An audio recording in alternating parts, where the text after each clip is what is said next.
So that's up to you. Okay, I think I'm actually up instead of just looking at it. I will find out in a second because I'm about to go to your channel.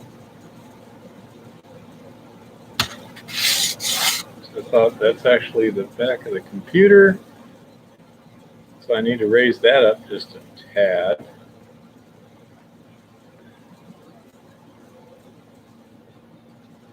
You're not up yet because I'm not seeing the live now thing.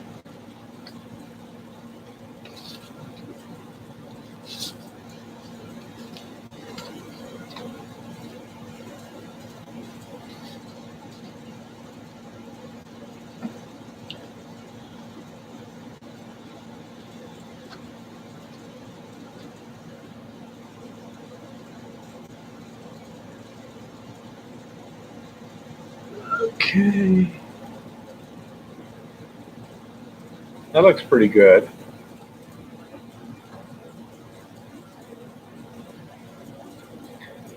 Welcome to chat. Where's your privacy?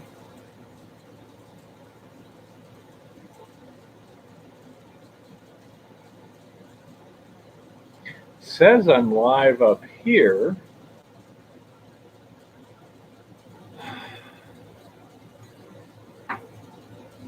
Can anyone see me at this point? I can. Okay, you are live.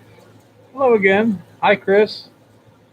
Okay, so I must be live. You may need to reboot your thingy there. Okay. Well, apparently I'm live, although Eva can't seem to find me on her computer at this instant. So I'm not sure. We're trying to do some settings, and there's somehow you can do this where, you know, basically showing you stuff without going on the computer on the web. But apparently we somehow managed to bypass that. How's the sound, little one? Let me turn up my computer and find out. Say something. Say something. Break, break, break. Hello. Break, break, break. Hello. Okay, that sounds pretty good. Yep. Okay. Alrighty, everything seems to be up, and we're going to try this again. So we're kind of don't have any real subjects at this moment. Let me go get a rock here and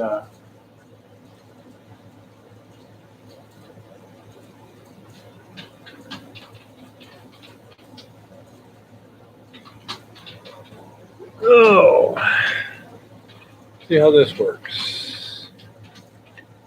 Wow, that's too bright there.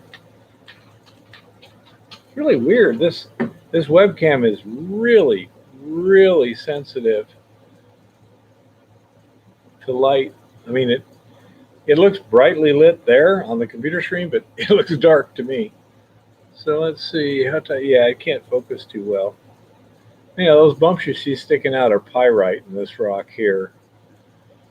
This was from that. Pull it back towards you a little more. From that mine downstream of the January mine. Kind of a pretty rock, got lots of iron pyrite in it. See how this works out. Okay, if you look at that, you can obviously see there's two different kinds of liquid in there, but you'll also see an interface that's dark. What you're seeing on that interface is actually powdered tungsten being held up by the, that is paint thinner. That's kind of how flotation works. Hold the jar to your left there so people can still see your face. There? Yeah, I can do that.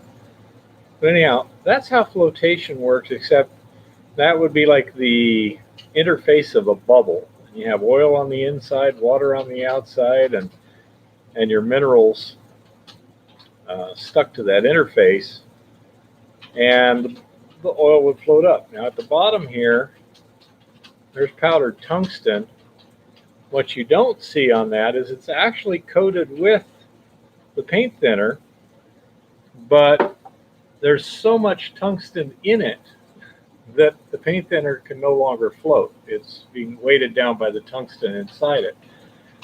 However, when you go to pan that tungsten sticks together because it's not free to move through the water at all. It's separate, so it tends to clump, and it pans a whole lot better. It's a lot easier. So that may be a method of cleaning microfine cons that may work pretty well, is deliberately introduce an organic, preferably something that will evaporate cleanly, like maybe acetone. And start with some dry cons, mix it with some acetone, and mix that with water, and then pan it. I don't know. It may be a way of quickly getting to the gold. The phenomenon we're looking at is hydrophobicity. The metals tend to repel water. Organics tend to repel water. When you put wax on your car and it beads up, it's because it's repelling it. And when you have two particles that are hydrophobic, they tend to want to stick together, or they tend to float on top of the surface tension of the water, or they want to stick to something that's also hydrophobic, like in the case of flotation, usually it's pine oil is the primary ingredient. So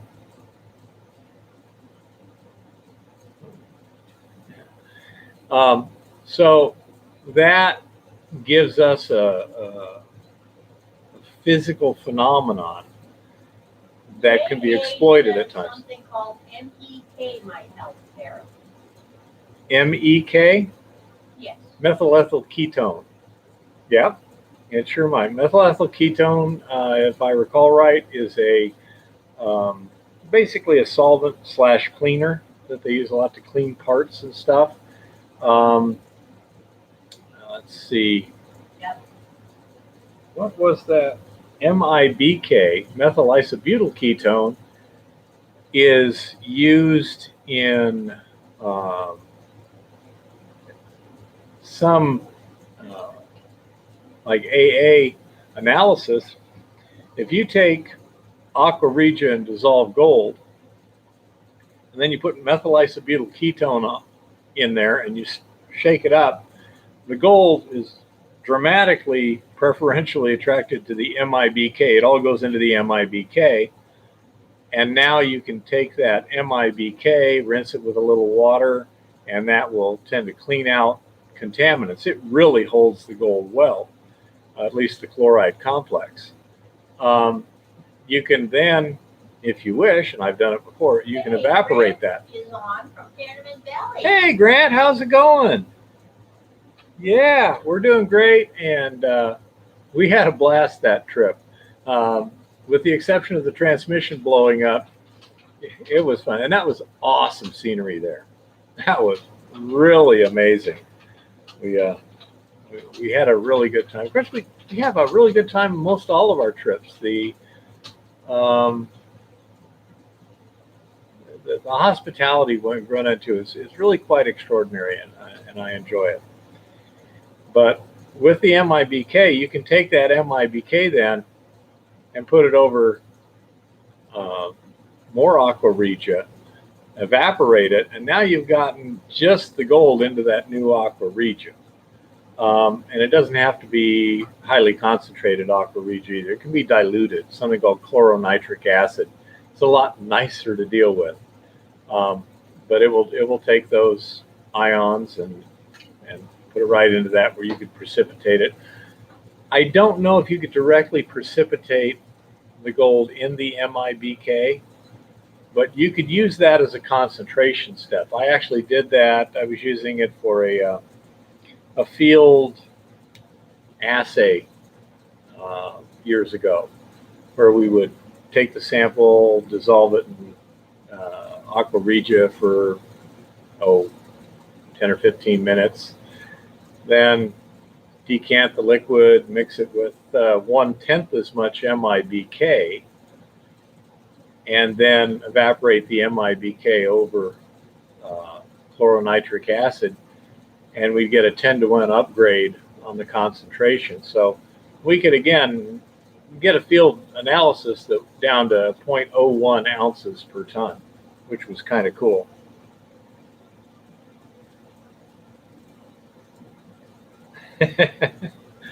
Yes, I still haven't built a sandrail.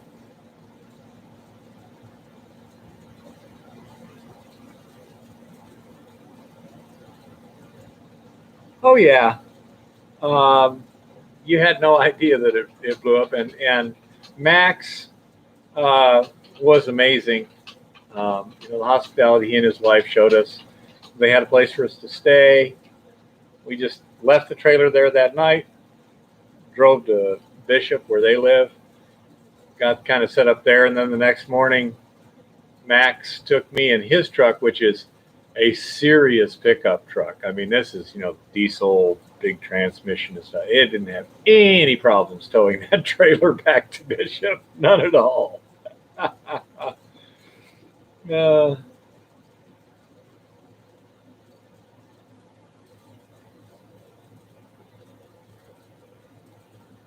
Well, James Person, I haven't seen Buzz in a long time.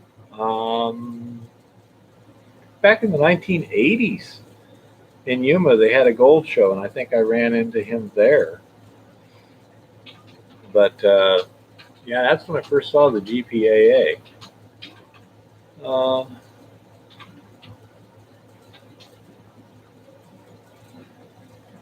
Max is doing okay, and still puttering around. Hopefully he'll find something really good, and we can help him get set up, and he can get some serious gold coming in. That would be nice. So anyhow, I don't know what in specific anyone might like to discuss or ask questions on. Had a live stream earlier where I did a lot of this, so in that way it'd be repetitive to me, but not necessarily to anyone else. Grant's got a question. Okay, what's up, Grant? Go ahead and type it in. Eva's monitoring the comments.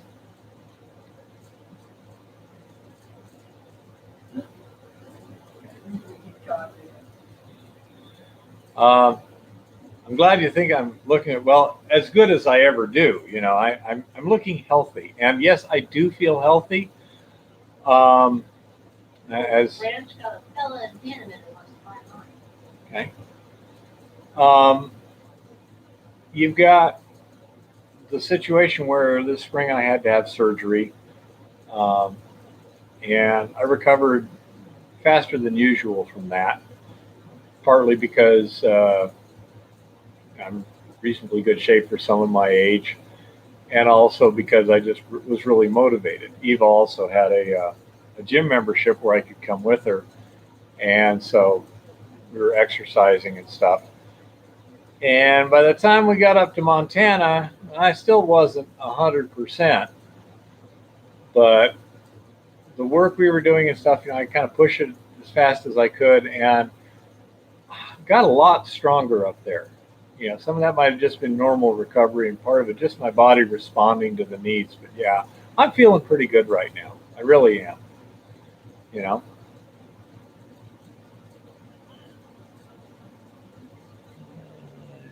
Big wig, I want your opinion on selling.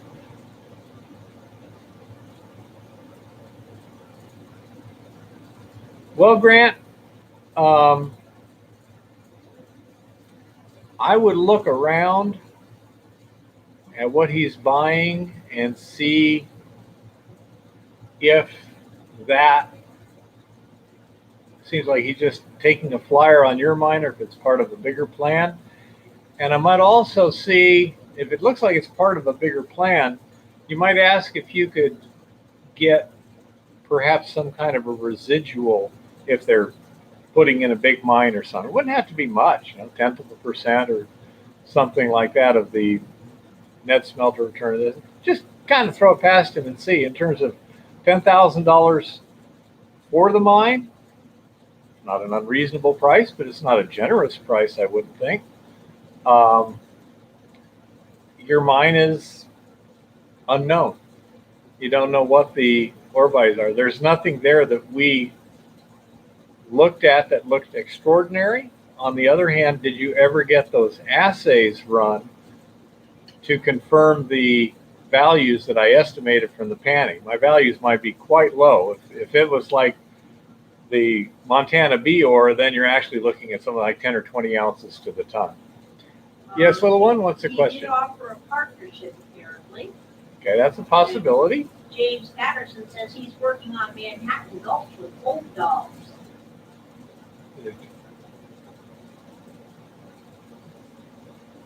Not sure exactly where that is, James. No. But and like a partnership, yeah, kind of, sort of. It's kind of hard when you're selling a mining claim and you don't know how much is there. How do you know what a good price is?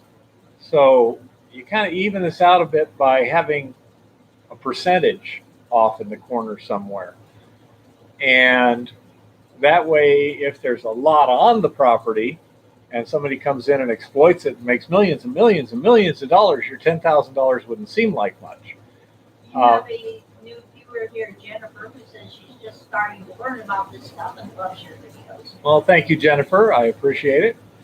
So you, like having some sort of a residual, it allows you to say, okay, well, that thing's worth 10 million bucks. At least I got an extra 50,000 out of it or something like that. So, that's how you balance the risk reward and the usually tremendous lack of knowledge we have on these things, because to figure out exactly what's there takes a huge amount of money and effort to do. Imagine what it would take to drill your ore body off, Grant. I mean, that's some pretty steep terrain there. Getting the drill up there would be a pain in the butt.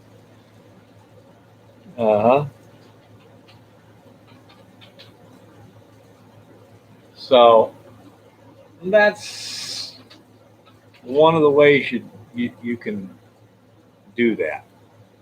Grant said, would he be able to call you after the live stream? You can, if you still got my phone number, go ahead. You can also call me anytime. Typically in the evenings are a good time. I'm rarely doing anything critical. Tomorrow it would be better in the mid-morning.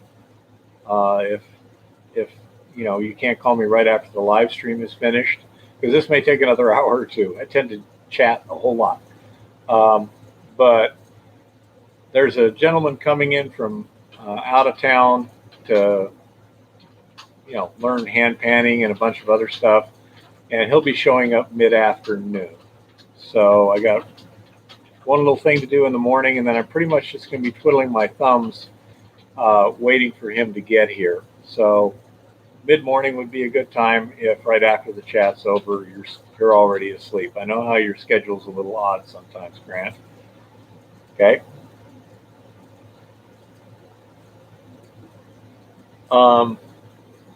Yeah, James says, hugs to everyone from Allied Technologies and Technical. What's James doing up there?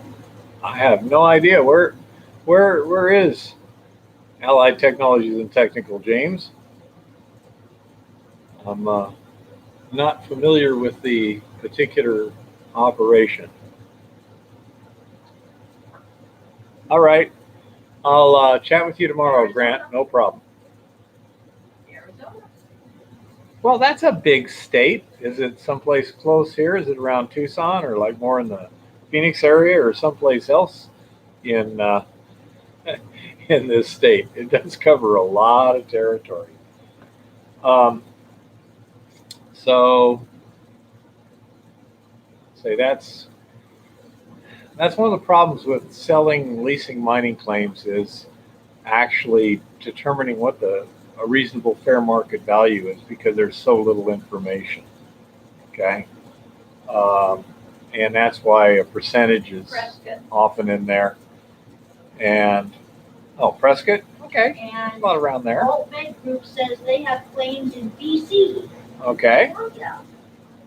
I used to live up in Washington State, about 4 miles from BC, just 4 miles from the border, right along the Puget Sound coast there. Not much further north in the United States, but there was one little, what was the name of that spot that was surrounded by BC? That little point. Do you remember what it was called? The place across from Blaine. Yeah, there's a little spot where, the 49th parallel is the northern border of the United States, and a little bit of the shoreline drops below that. And so there's this little isolated spot of America, of the United States, sitting there, surrounded on one side by water, and Kanukistan on the other. And by the way, to me, Kanukistan is a friendly term. I'm not trying to be negative at all. Yeah, but, and he's got claims on Vancouver Island in the Leech County. Ooh, Vancouver Island. That's pretty up there.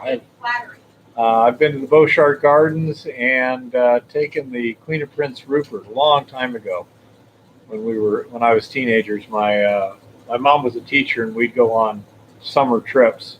And I've been all over the place. I think I've been to like 45 of the continental 48.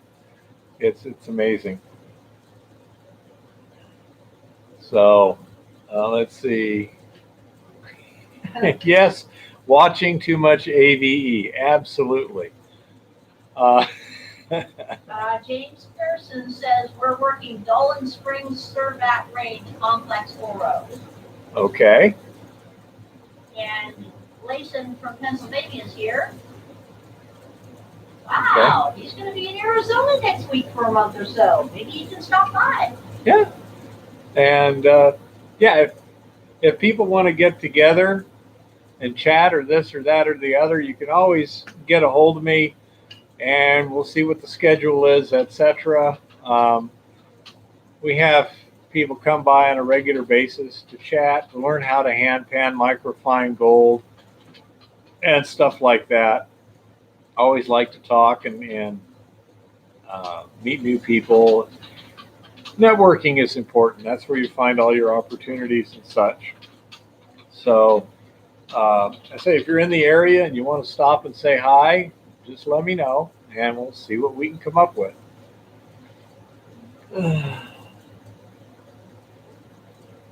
So anyhow, hello, cat. You see it? Yeah, you can see the orange lump there. Okay. We've got Belfast, Northern Ireland here, my city. Belfast, huh? So it's kind of frustrating for me sometimes, because I'll be working on these research projects to try and figure out ways to do things, maybe new devices, new techniques, etc. And I want to share information, but I don't want to just put it out on the web until I'm ready to either turn it loose on the world or try and patent it or some other way get some intellectual property rights on it. I think it's a little frustrating, because I like to show some of the stuff I'm doing, and I have to be careful. So that's one of the frustrating things about this. I do have a lot of fun, though, and most of that enjoyment is because of you folks, the people that we meet through the video channel. Come up with these interesting prospects and projects and stuff like Grant. And we put together, gosh, what was it? 3 or 4 different spots in one trip. So we went up and hit this and hit that and hit another and come back. And we would have done even more, except the the transmission smoked on us. But as I recall, I think we went to 3 different spots. And because the people were willing to pay our travel expenses and such, is how we could afford it. I'm not prosperous in monetary means. I've had a decent business in the past, but it's kind of gone downhill. And I just don't worry that much about money per se. At my age, 64, I'm worried more about living while I still have the body to enjoy it with. Okay, little one, what's up? Well, Chris points out he's got a couple of projects sitting around he hasn't shown anyone because IP theft is a big thing. And hey, Adam here is preparing for a geology midterm exam. Aha!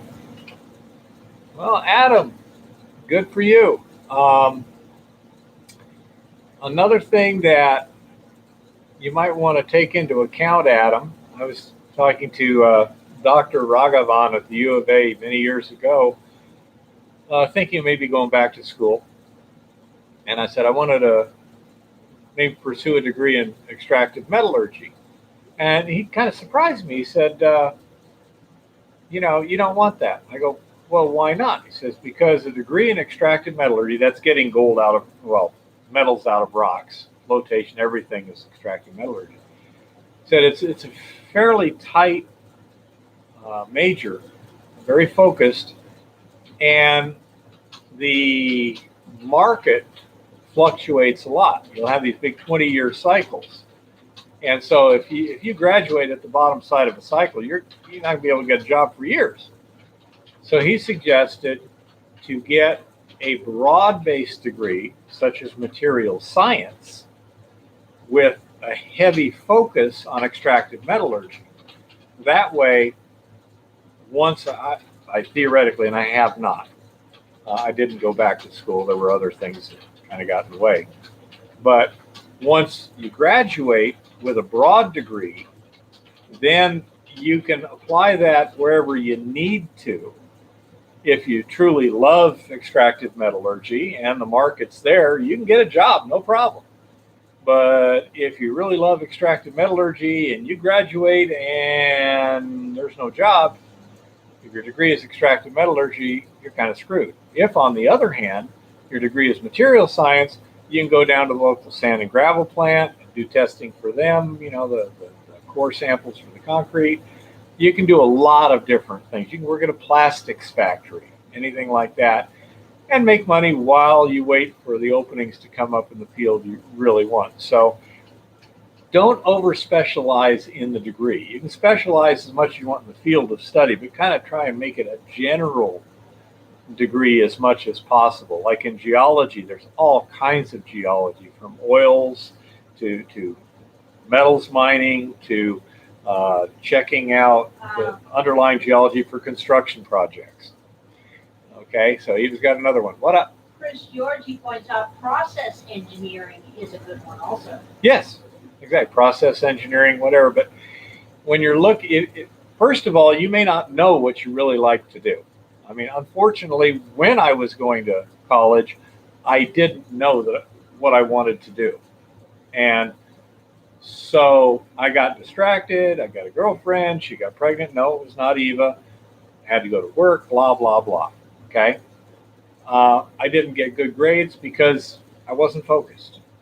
Now I know it's too late.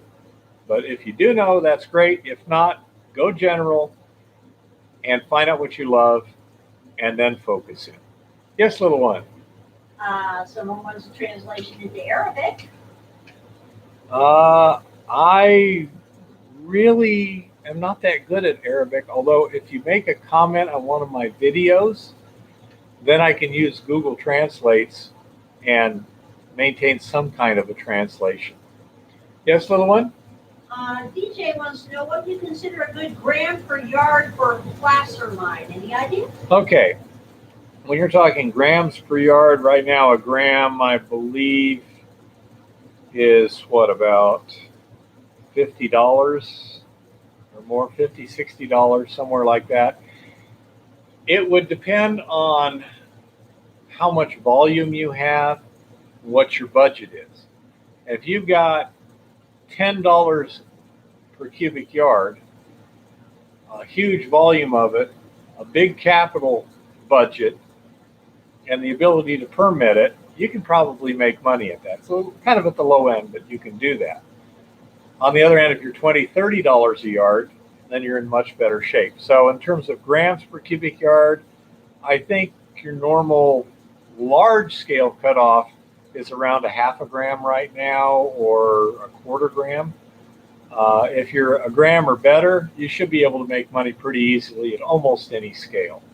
Yes, little one, next question. Well, first of all, Pat's got some bragging rights here. He found what's 44 pennyweight, just a little over, somewhere around 85% of the weight was gold. Yeah.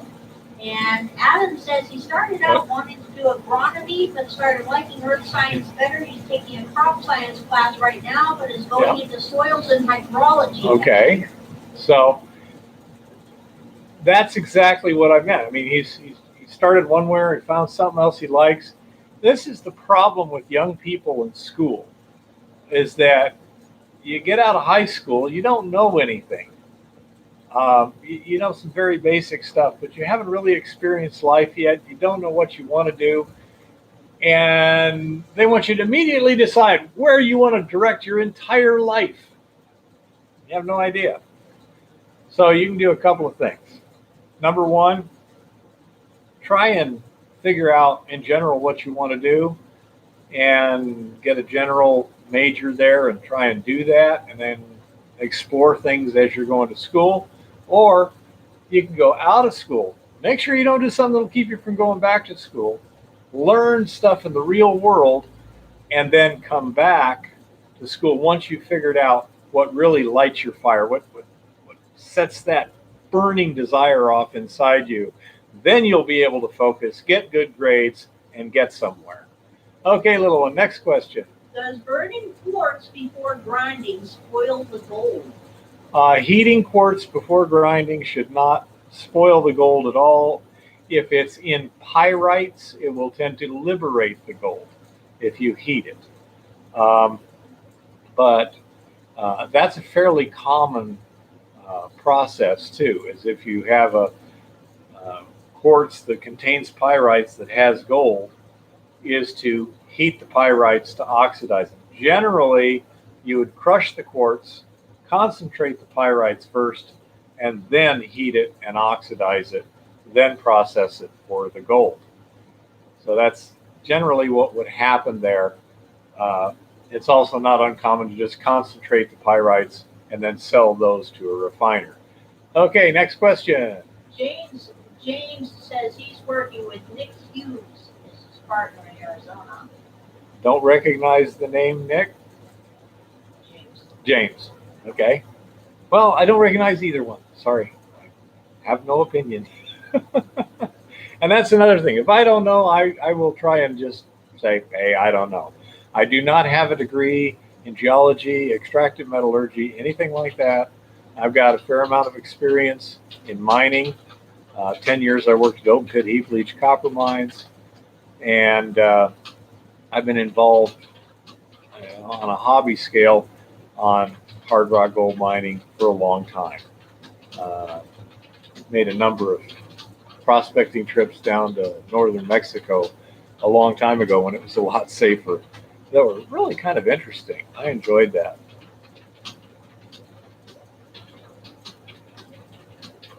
Wish I could say we got to move a cat in an excavator. Yeah, that'll happen.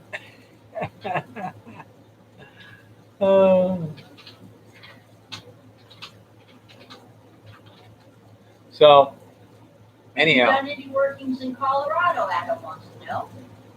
No, I don't have anything going on in Colorado. I haven't done anything in Colorado. My father worked for the Atomic Energy Commission in Colorado looking for uranium back in the 40s and 50s. Yes? Old Med wants to know, did you work in the mill, plant, pit, or underground? I was generally in the pit. Now, depending upon which mine and what time, I started out at the Kim Gold Picacho mine north of Yuma, Arizona in Imperial County, California. and I started as labor. At that time, we had 4 or 5 people, 5 people working for us. There was the boss, the representative of the claim owners, Harry. Um, there was myself. There was another kind of general laborer guy, as I recall, and then we had a guy who was mainly a mechanic. And as it grew, I wound up being the general mining operations supervisor. My job was everywhere from drilling exploration holes 100 feet deep or so with an air track drill, drilling blast holes. I was the licensed blaster. And then, I supervised loading, hauling, stacking, building leach pads, all the heavy construction involved in a mine. If it was moving material, that was my job. Once we had built the leach pads, put the plastic on the leach pads, put the cushion on the plastic on the leach pads, put the ore on top of the cushion on the plastic of the leach pads, and prepared the ore for the leaching process, then the mill people took over. And I was not heavily involved in that, but I was very much aware of it and coordinating with them. But it was not my day-to-day responsibility to handle that. So that was my experience there. I've had a year and a half underground, basically on trains and heavy equipment down there, done a little bit of miner's helper and things like that, and supply man. I generally get kind of bored easy, but I learn really fast to a reasonable ability of skill. So I tend to gravitate to a job you might call a utility person. In other words, who didn't show up today? Okay, Keith will do his job today. And I can usually do just about anything, although I rarely do it as well as someone who does nothing but. But that's kind of my level of expertise. At Goldfields Mesquite, I was just a heavy equipment operator for 5 years. Okay, little one, next question. Well, Dookie says he just wants to say thank you for your videos. He's watched about 20 and they're so interested. He's trying to find some gold in South Australia. Well, South Australia is a good part, good place to look for gold. What part of South Australia? What is that? Stewart is what? Bendigo? I think it's Bendigo. He's at. And Mike asks, is it true to say that silver is a byproduct of gold mining? Silver it can be the primary or secondary. It's also quite often a byproduct of copper mining. The processes that emplace these ore deposits, generally you'll have a number of minerals in the geothermal solutions. And as those solutions migrate through the bedrock, conditions change and different things precipitate in different places, but it's not sharp, clear delineation. You'll have areas where it's mainly gold and pyrite, and there's areas where it's mainly chalcopyrite and stuff, but there's a lot of overlap. And so the big copper mines around here generally produce a lot of byproduct gold and silver also. You have mines that are primarily silver, that's the major product. You have a lot of lead mines that have a lot of byproduct silver, or silver mines that have a lot of byproduct lead. Lead sulfide galena quite often has a lot of silver in it. And so, again, quite often you're doing both at once. You're mining lead and silver, and it's just in that particular ore body, which one has the greatest value in terms of dollars, and that becomes the primary product and the other becomes the secondary product. But these big open pit heap leach mines, they don't usually produce much in the way of silver. It's not a significant byproduct. Copper mines, yes, it is. And so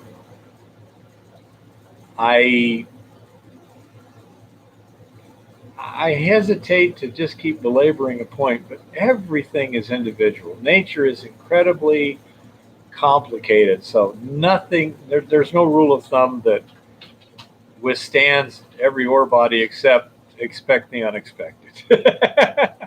Yes, little one, what's the next question? Yeah, Ray just checked in from Mesa, Arizona. You don't have another question right now. Uh-huh. You might want to show your little settling experiment again and maybe give us some background on what you're trying to do with it. Okay, well, for those who are showing up late, this is paint thinner over water with tungsten in it. And you can see the tungsten floating on the interface. That's because as you shake it up, the tungsten repels water. It's the parts that are nice and clean tend to be water repellent. And you can see how bubbles or droplets of paint thinner are rising, carrying the tungsten with it. See that layer forming there?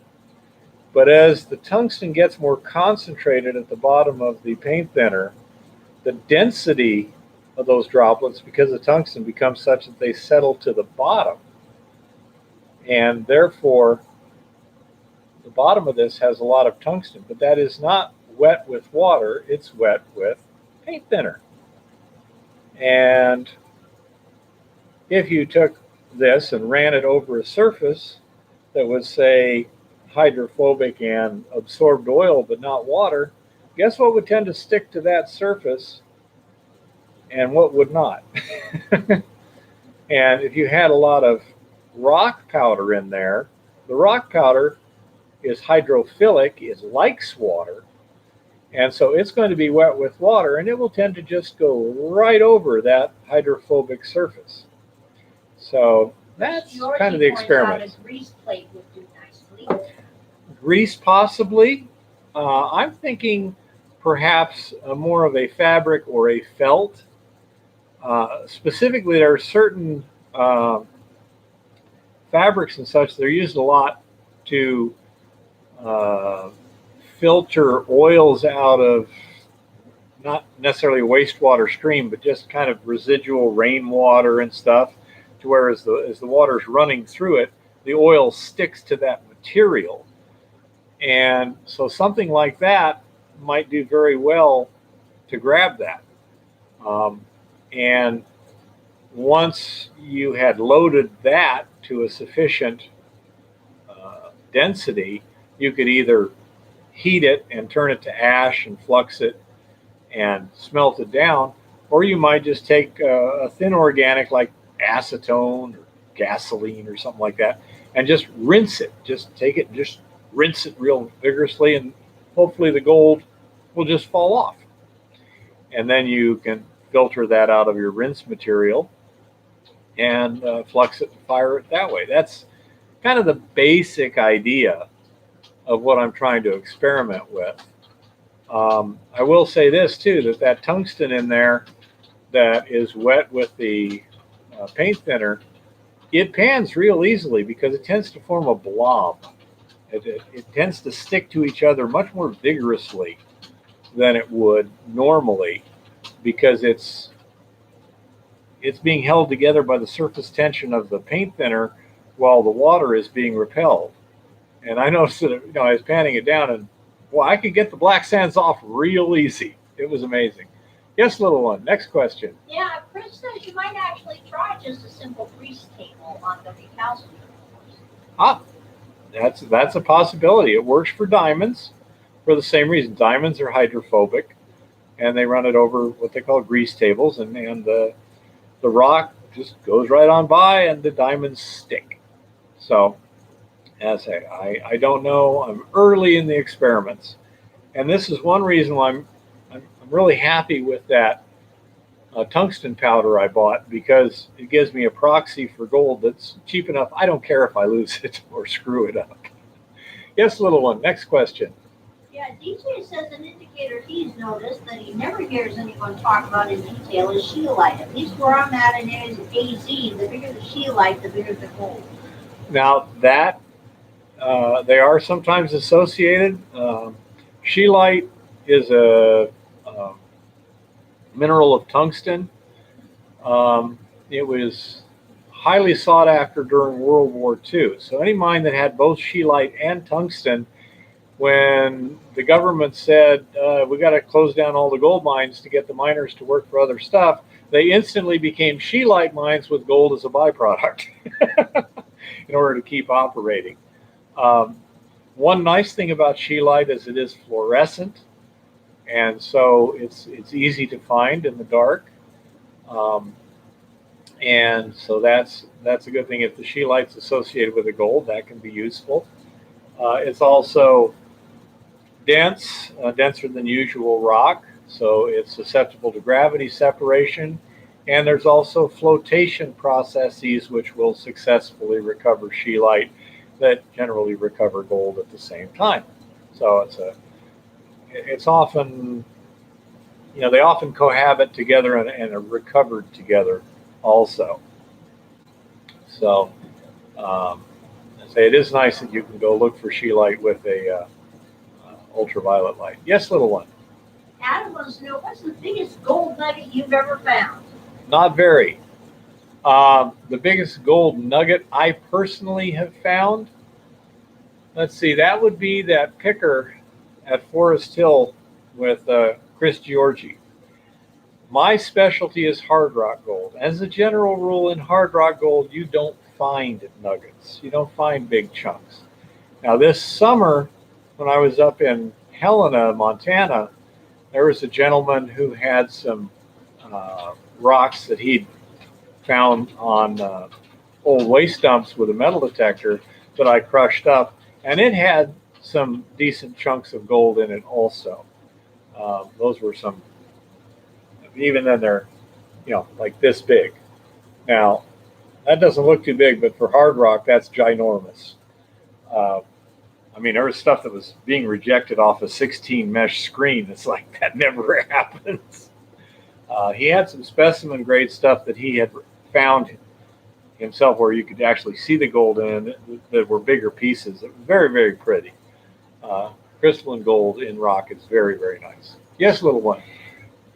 A monolayer of carbonaceous contamination renders the surface of gold hydrophobic, and clean gold is hydrophilic. Wouldn't the acetone clean the gold and render it hydrophilic? The problem with that situation is the acetone would then have to disappear. Okay? And that is one of the things where if you put a little acetone there, it's going to, that monolayer of carbonaceous contamination could be acetone also.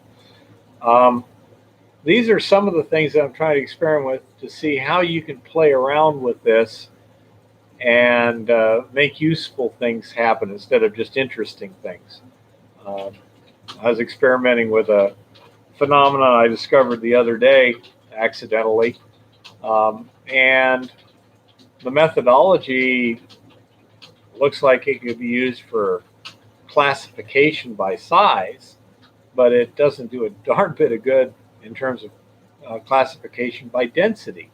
But I could separate stuff down to, this is 1/1000th of an inch plus, and that's 1/1000th of an inch minus, and that fine a screening easily.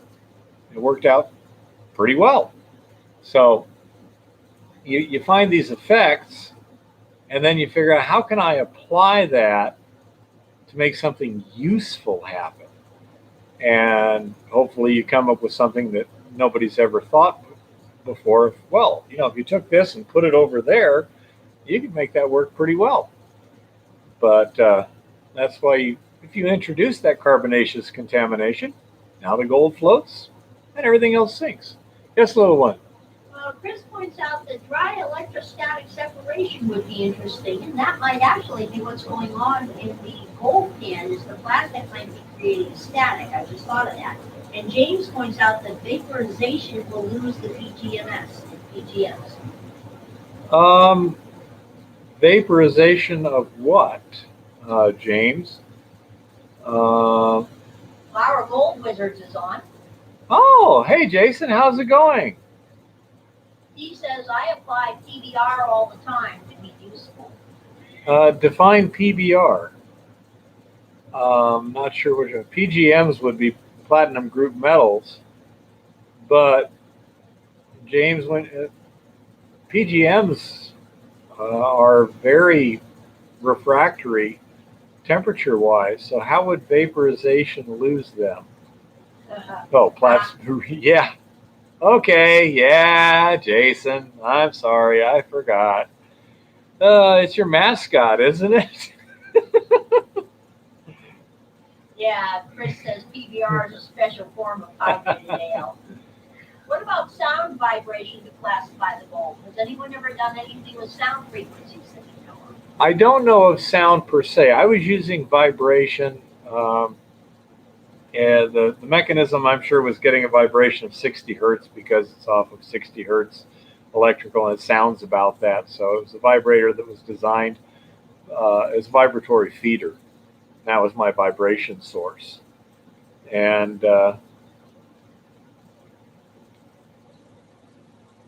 yeah, vaporization, if you were to try to vaporize the gold and then deposit it, yeah, that would be an issue, James, but usually it's the other way around.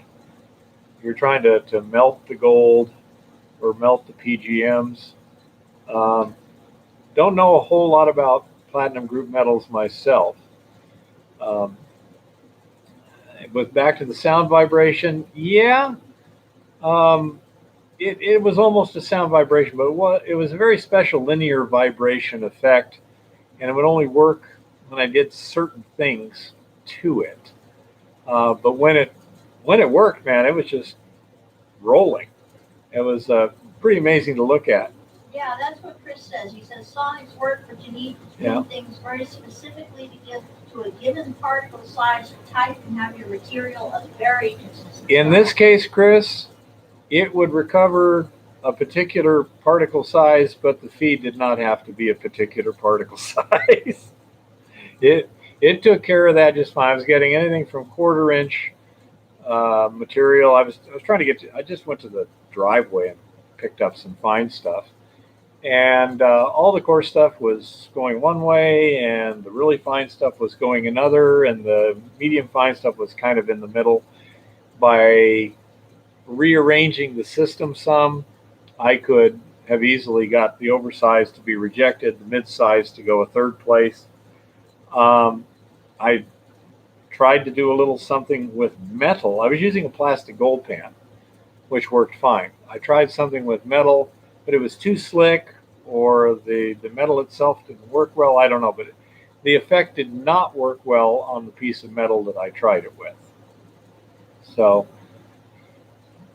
yes, James, we know. But anyhow, the substrate was critical to making it work. I'm not sure how much of that was the form of the substrate or just the surface texture of the substrate. If it was surface texture, it would be easy to simulate that with sandblasting or bead blasting the metal. I tried just taking a little sanding and making transverse grooves in it, but that the size grooves I made didn't seem to make much difference. Again, very little experimentation. I've had a lot of stuff to do when I got back. I came back at this time because I had stuff to do, so I'm balancing that out. Right now, I've got my construction boss says, "Hey, any day you're free, I got work. We could use the help." So that's it. Might also be mass, thus acceleration. I don't know. I say that the density of the part, I was using tungsten and silica, and they were separating together, and that just shocked the heck out of me. I would have thought the tungsten would have, easily been preferentially sorted, but it wasn't. But I'll tell you what, when you have, 20 micron tungsten and 20 micron silica, a pan works really quick and really well. Mass of the substrate, not so much the mass I don't think. But there was a certain amount of interaction that required um, careful pressure from one to another to get a free floating oscillation, bang, bang, bang sort of thing. So you may be right on that, but I think I was getting a very similar effect with the metal. Not sure. Um, Yeah.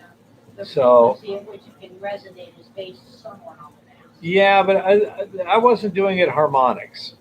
I mean, to my knowledge, it was just, I mean, I had adjustable vibrating feeder, and I mean, I could drive that to an amplitude where it was just blowing stuff everywhere. So I don't think that was the effect. Um, Look at a camera and see how long it's ringing out. Not sure what you mean by ringing out, Chris. The instant I take it away from the input energy source, it stopped instantly. As soon as I got it too firmly against the input energy source, it stopped instantly. And but if I got the right amount of bouncing, all that just stuff started just rolling out. I mean, it was pretty dramatic. There was stuff moving at the rate of 2 to 3 inches per second. You know, and I mean, fine stuff is moving at that rate, whereas coarse stuff is just sitting there. It's pretty amazing. Yeah, from one bump to the next, yes, that's entirely possible. If you have a series of cup-shaped impressions and it's going bump, bump, bump, and I was changing the angle so that would determine what the free distance it could go might be. Or it might be that it will bump up, but it can't roll back in time. I'm not sure. I'll get a lot more information as time goes on.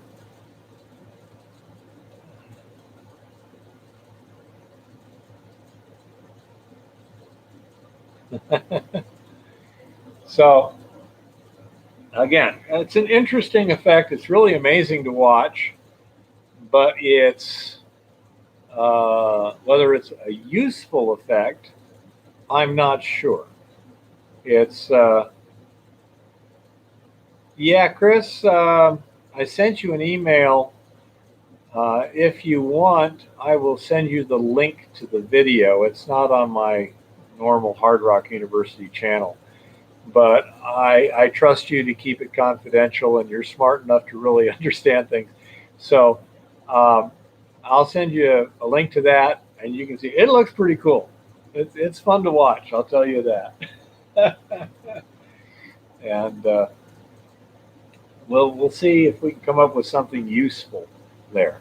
In terms of size classifications, yeah, I mean, fine screening is a real pain in the butt. Trying to screen to 500 mesh is not easy, but this will do it. It will screen for 500 mesh, and you can set it. Basically, you can get your parameters, and then it will get that size.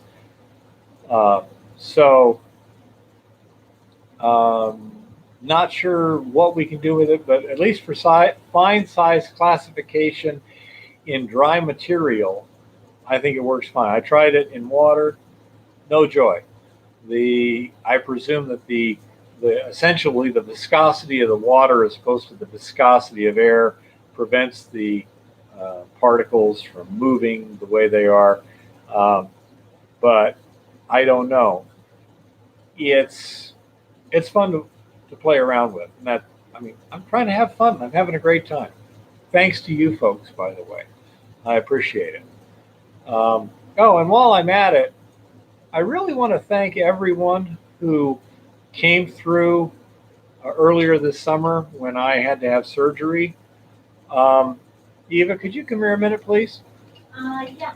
Okay. By the way, I break for bed. Rob says just go for placer gold. Howdy, Keith. Hey, how's it going? You guys are pretty good. I understand, but you know everybody does placer. You know. Now, I love Eva very much. She loves me very much. When I got sick, the support you showed was not only financially critical to us getting through. We were allowed, it allowed us to pay our bills and stuff till I could get back on my feet. But the emotional support was very, very gratifying to see that people cared that much and wanted to help. I just want to thank you all. It was critical at the time. Right now we're doing okay, and we don't need any support at this. Anyone wants to, that's fine. I don't mind at all. But right now we don't need it. If somebody's got a project that they want some help with or whatever, and wants to hire me up, that's fine. I love doing stuff like that. This summer was great. Up in Montana, Eva just loved it. Okay, she did not want to come back. As a matter of fact, she loved it so much that the last trip up there, I'm saying, well, come on up to the mine here and see. And she just couldn't. She was too brokenhearted to even go on up there to look. She just stayed in the truck that whole day. So yes, we enjoyed it very much, and we could do that because somebody needed a job done, and it was a job I could do, and we just had a blast. It was very challenging, very interesting, and I hope I was able to do a lot of lessons because it was a rather complex job that required a lot of work and follow on and this and that. Things like how do you survey a mine dump and such. Well, it's pretty simple to do, but never thought of making a video on it until I had to survey a mine dump. So anyhow, and Break for Bedrock, I've got a lot of respect for you guys. You work your butts off, and you find the gold. If you're ever in the area and want to stop in and learn some stuff about hard rock, come on in, and I've got some pulverized rock you can test pan and stuff like that, and I'm sure we'll have a good time. But and we wouldn't mind checking out how your operation works either. I'm curious. Yeah, but a little bit later in the year when it's a little bit cooler. I'm trying to turn this into a snowbird situation. In the summer we're up north, and in the winter we're down south, and it's always reasonable thing. But thank you, everybody. Yeah, thank you very much for all the help and support. It was really impactful, a lot.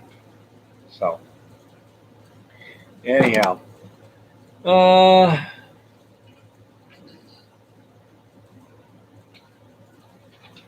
terms of harmonics and rocks resonating, I don't know much about the theory behind that.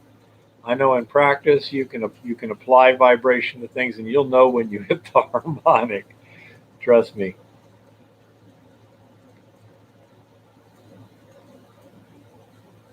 Yeah, I mean, I'd be happy to do some placer mining, both to learn it and to do it and to get gold doing it. I mean, I'm not particular. I'm not a hard rock snob, so to speak. It just has to be what I know real well and what I know well that a lot of people don't. So I'm kind of useful that way. But yeah, I can run heavy equipment. I can run a number 2 Mexican drag line.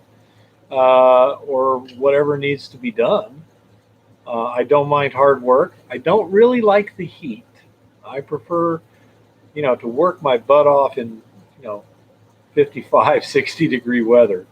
But yeah, I like doing interesting stuff. So if anyone needs a hand doing something, let us know. I just have to be able to pay my bills while I'm doing it. Yes, little one. Well, Timothy says he's from Tucson as well. Hi, neighbor, and so many old mine sites on Tucson Mountain Park I find fascinating. Thank you for the time you put into explaining. And Chris says it was damn funny watching you try to can placer gold the first time. Oh, yeah, funny? Okay, yeah, no. Placer gold does pan differently. What about placer areas mined out in the 1860s? Any advice about those? Pretty much like any other old abandoned area, do your research. Placer mining in the 1860s and such. Do your research. Figure out where the old timers were finding the gold. The gold hasn't moved much since then. In some cases, you will have stuff redeposited. If you have a lot of flowing water, like a lot of the California areas, you can get big flood events that'll redeposit gold where it was before. But if gold was found with black sand in area A, then, and you're looking in area A, look for black sand. Another thing that can be done, we have tools nowadays they didn't have back then, such as geomagnetics and such, and you can use geophysical surveys to look for things like black sand that you couldn't actually see the gold, but you can find an ancient riverbed underground, under the surface, by the heavy mineral deposits in it and how they affect the Earth's magnetic field and such. So in some cases, you can go back to the old mining districts with new ways of looking at things and find something useful. In 16-to-1, they took metal detectors in there and they found some pretty interesting gold.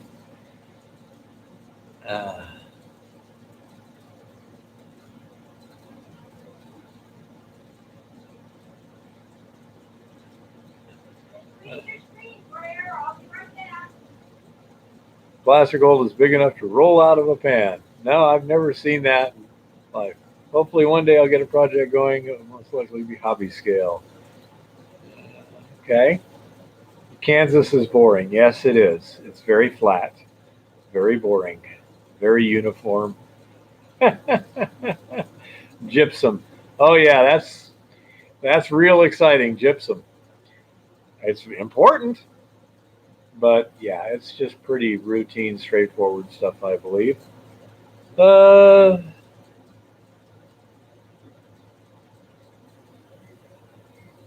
So I say, we're always looking for interesting things to do. This gentleman that's coming tomorrow may have some interesting projects. We'll see how all that works out. I mean, Grant, he had a mine he wanted me to look at. Put it together, Max, and we put it together. So, yeah, just let us know. We'll see what we're doing, what we're not doing, and go from there. Yes, little one. Yeah, apparently the Soup Lake area is a flood zone, and AltMed Group says thank you so much. You're awesome, and they're subscribing. So welcome, new subscriber. Yeah, thank you. Unlimited Group. AltMed Group. Okay. Hello, R. Gilbert from Australia. Yeah. There's believe it or not, only about, I think it was 65% of my viewers are from the United States at this point. I was quite surprised to see how many non-Americans are out there. Canadians, Australians, New Zealand, but all over the place. Yes, little one. Timothy says, I've come to believe that all the old mining sites in Tucson Mountain Park were for copper, Gold Mine, Old Yuma Mine, and many more. I believe calderas were the main source of the minerals. Any input on that, Dirk? It's possible, although some of them looked to me like they were just materials mines. The one on the north side of the mountain looks more like a quarry than a mine per se. Because it just took a big chunk out of the mountain. They didn't look like they were following anything in particular, which is what you'd usually get with a small mine. You usually see they were focused on that right there. So it could be that the thing on the north side is just a quarry for building materials, like the rock around the U of A, those walls. Maybe that's what it was for more. Yes, little one. And N. Siran says hello from England. Cheers. Well, hello, N. Siran from England. And Timothy says, yeah, they use that to build the road. Yep. And England, Ireland, it's amazing. Austria, Sweden. There's people watch us from all over. one thing that's a bit frustrating at times from my standpoint of view is you'll have people from the third world that are wanting advice on how to do things, and sometimes it's just way too complex. Like somebody wanted me to give them a quick primer lesson in how to do cyanide tank leaching. It's like, no, that's just too complicated, too potentially dangerous to try and talk you through that on email, you know. So one of the things we're trying to do, the same kind of techniques that are ideal for micro scale mining, which is gravity extractions, high efficiency hard rock gravity extraction, would work potentially very well in the third world too, and eliminate the need for mercury and cyanide and stuff like that. So hopefully we'll be able to develop some methodologies that will not only be easy to permit and apply on a micro scale in a first world country like the United States, because they don't use chemicals, but also would be easy to apply in a third world setting because they're very technically basic. You know, it's not complicated. It doesn't require anything sophisticated. Yes, little one. Next question. Yeah, our Gilbert, our Aussie friend, says yes. How to clean up without mercury? It would be good to see artisanal mining end its dependency on mercury. I agree. The dependency on mercury is not good. I've run into some stuff that may work real well to help that out.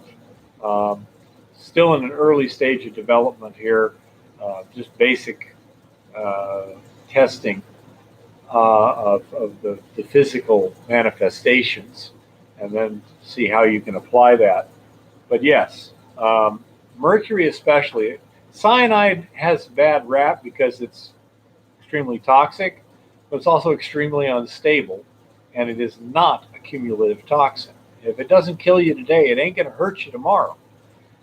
And so mercury is much more dangerous to use over the long haul, especially environmentally. Yes, little one. Chris Giorgi makes an excellent point. It would be a lot better than it is currently if they retorted at least. We should fund retorts for villages as a first line while we... That's not a bad idea, Chris. And I have some people that, depending on the situation, that may be very useful for. Thank you very much for that suggestion, because you're right. Retorting will at least prevent some of the acute exposure problems. It may not prevent the contamination of soils problems, but at least the people who are working around it are not going to be so drastically potentially exposed to such toxic vapors. So thank you very much, Chris. I will bring that up with certain people in the not too distant future and see if we might be able to apply that in some places. It may be very useful, but we shall see. There's, you know, it's hard to change people, but I agree. A retort is something that's not terribly expensive, but it's real expensive for a, you know, villager in the middle of Zimbabwe. So, and R. Gilbert, you're welcome. I enjoy doing the videos. I enjoy helping people. And it comes around too. People come back to me and, and give me lots of interesting and fun things to do. So that's how I've never tried a live stream before, but this is kind of cool. Little one, is my water frolicking about somewhere? Yes. Ah, I'll get I thought so. you. Find out what kind of gold our Gilbert's getting down in his part of down under there. Okay. R. Gilbert, Eva is curious as to what kind of gold are you running across where you come from?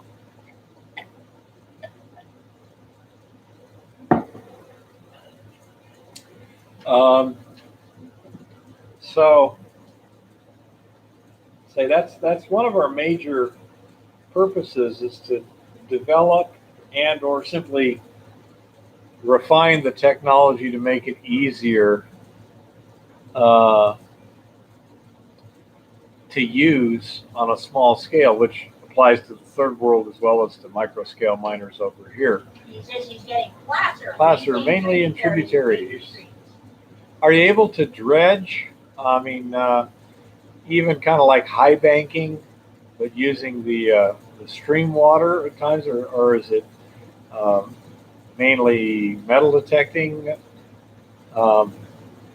There's so many different ways of doing it. I enjoyed dredging when I was dredging. That was kind of fun. We weren't in really good material, but I enjoyed it. It was it was interesting. And Mike was fun to work with. He was a brute. Man, I've seen him move some enormous stuff with muscle. But, you know, him and Wayne, we did some fun stuff. That was cool. I just wish I had someplace with a little more gold in it. I see it. It says, can you use borax or litharge flux with some high-grade ores or only for very highly concentrated concentrates? Pretty much for the concentrated concentrates. First of all, you're dealing with materials that have a significant cost to them. And also you're dealing with a lot of energy.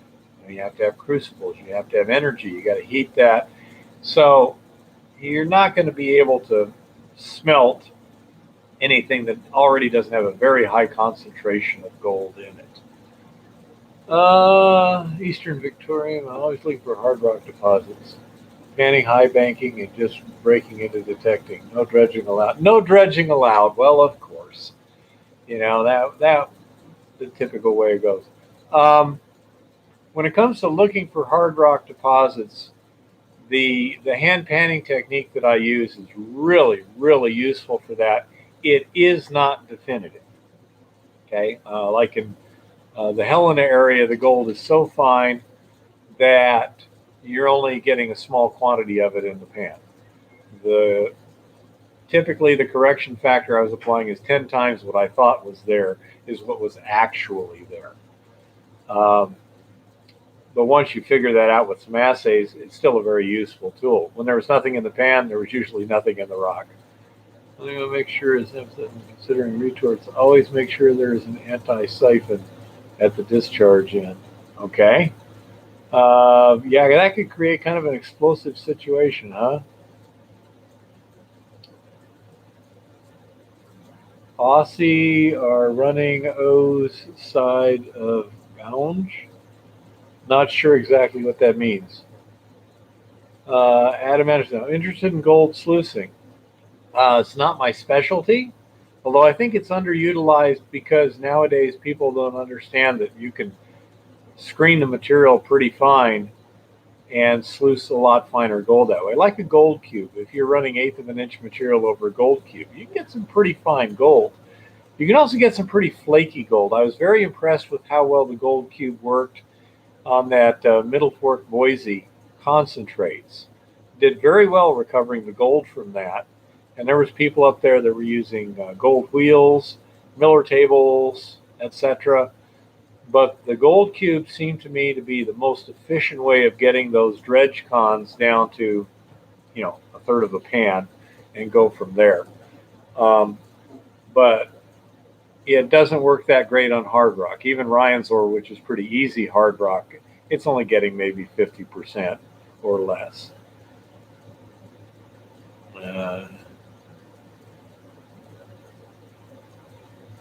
Okay. Piece of wet canvas tube for the last few inches going into the water. Okay. Yeah.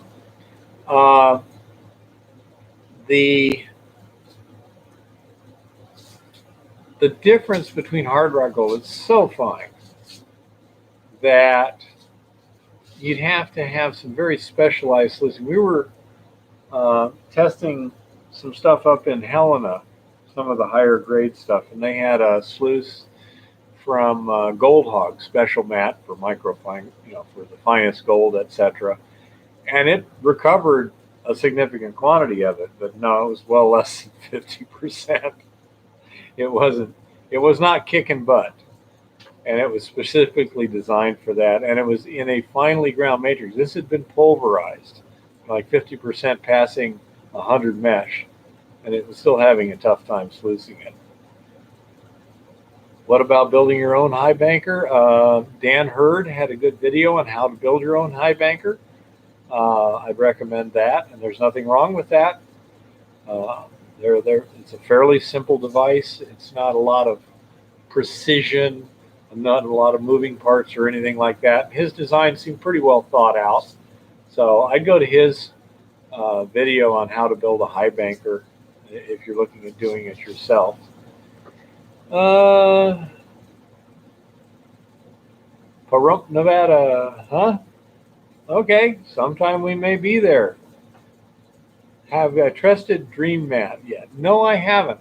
Some guy gave me some Dream Mat that would fit a gold cube. I didn't have a gold cube. I gave it to Mike, somebody, I think it was Mike B, up there in Middle Fork, Boise, and he never got back to me on that. So I don't know.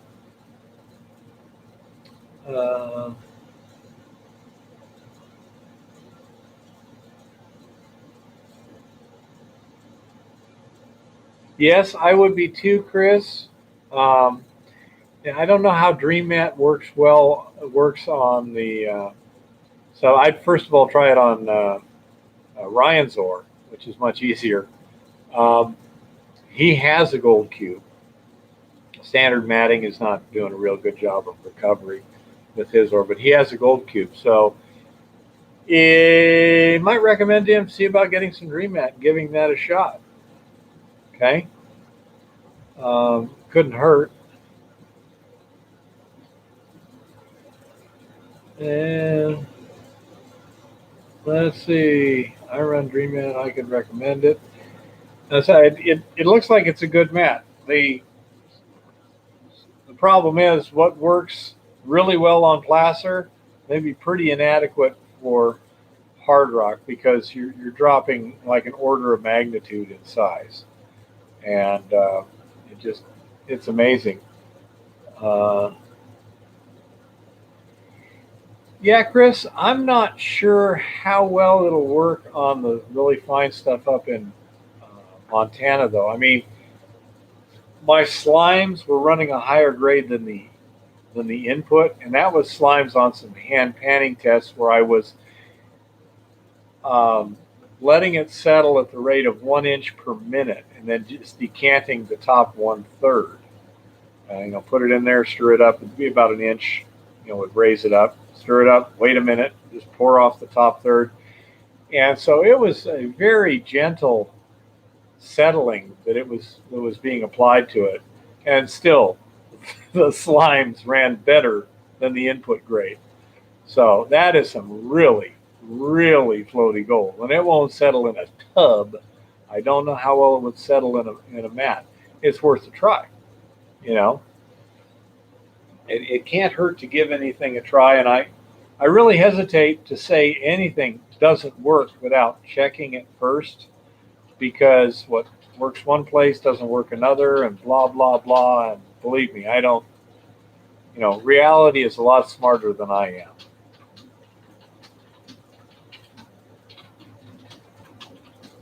Yeah, I agree. The pannable fraction, if you can get it in a simple sluicing system, there's very little that's as economical as a sluicing system if it does the job. There's no moving parts. It's relatively inexpensive. And if you can sluice it using special matting like Dream Mat or a gold cube or whatever, man, it's just hard to beat that economically any way you want to go.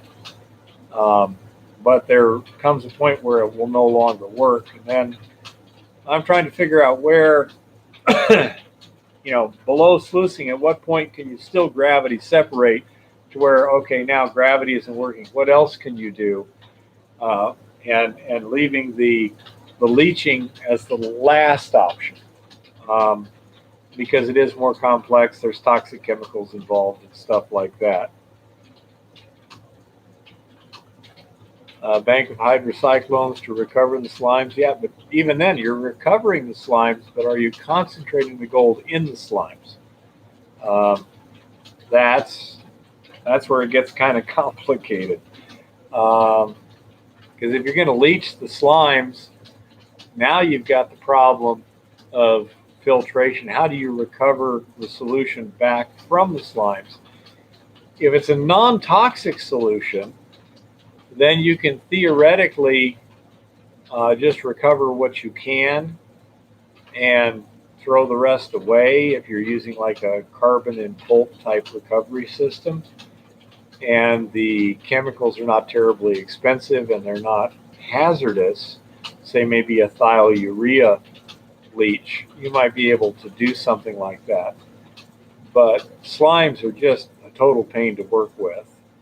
And that's just the way it is. So if you can gravity concentrate from the slimes, then you just have that much less really pain in the butt material to work with. Yeah, in terms of the halide leach, yes, I agree. If you look on the internet and look up saline leach for gold, I believe it is, the article's from ASAT, ASAT, American Society for the Advancement of Technology, and they had a leaching system, I believe, that used an acid and salt. And the salt was the chloride ion donor, basically. And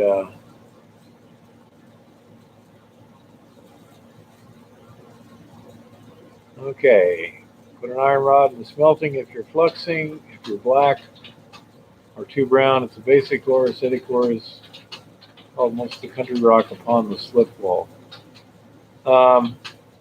Yeah, that's another thing I don't know a lot about is smelting and fire assaying. It's again, it's a skill all in and of itself. It's not something simple. It's complicated because what you're dealing with can vary enormously, and so it's one of those things that you really have to learn. You take time. Just to an electrochemical process. If it was concentrated, again, yeah. If you had slimes that were concentrated enough, then yeah, direct electrochemical.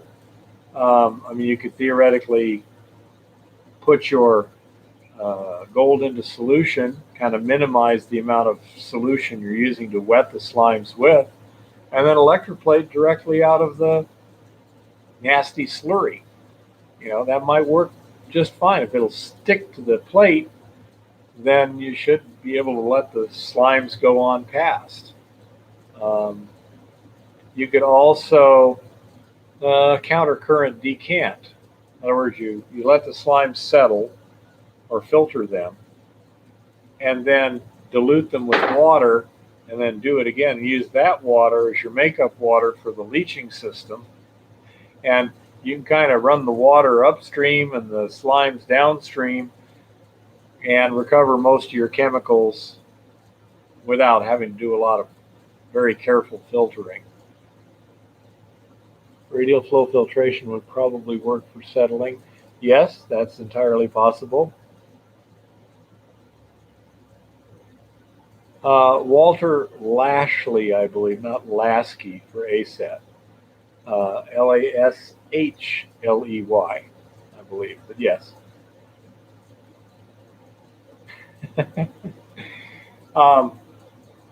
But that's, another way, again, if you can concentrate and dilute, concentrate and dilute, then you can kind of wash your chemicals upstream. And that can work. Again, it's a royal pain in the butt, though. So, again, it's all ore dependent, too. If you're running 500 ounces to the ton of slimes, you can afford to do a lot of crap to that.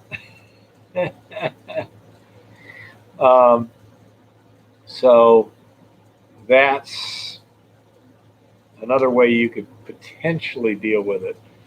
The whole thing is try and balancing all the options to get your most economical and elegant solution. It's like making a bridge. There's a lot of different ways to build a bridge over a river, but which one is the most economical, the most durable, the least maintenance, that'll handle future traffic, blah, blah, blah. Well, when we all move to Mars, our gravity problem will be instantly resolved. I don't think so.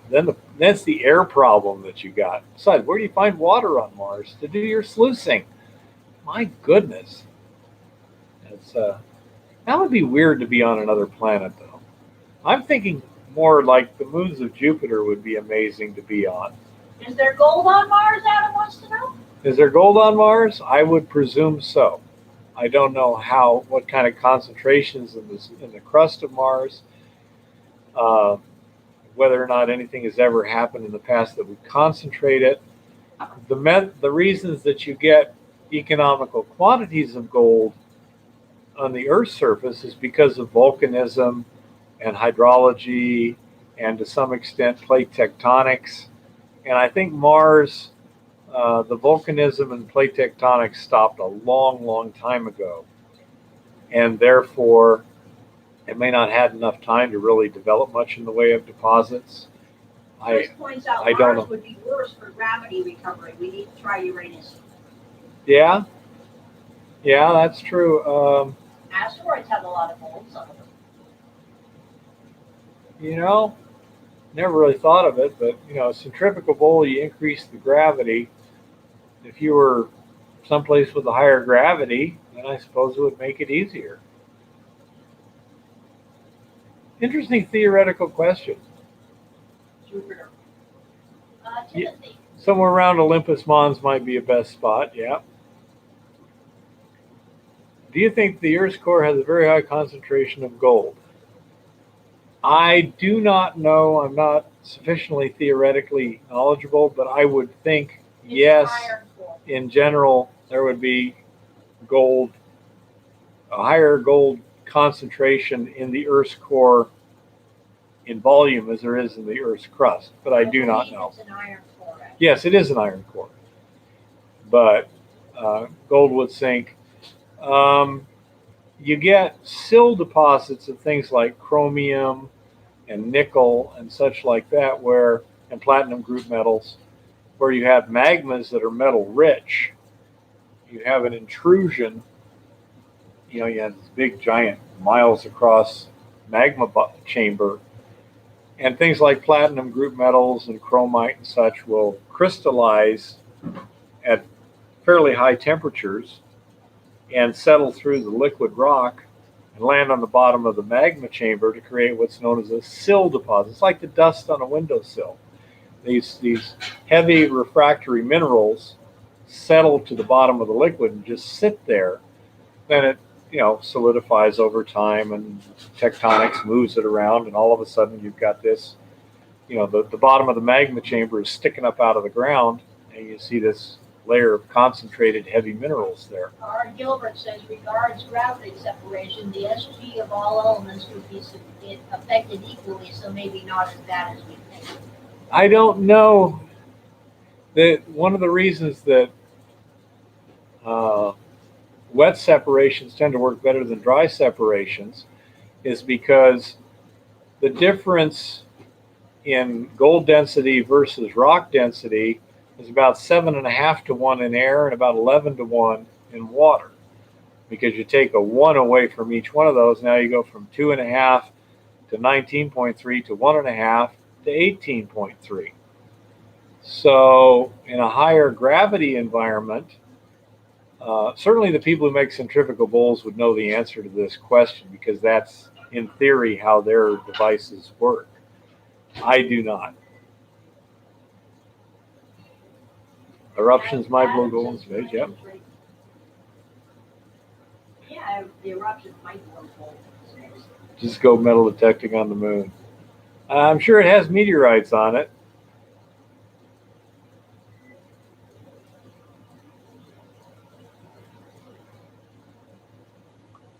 The weight-to-weight ratios would be linear to apparent G.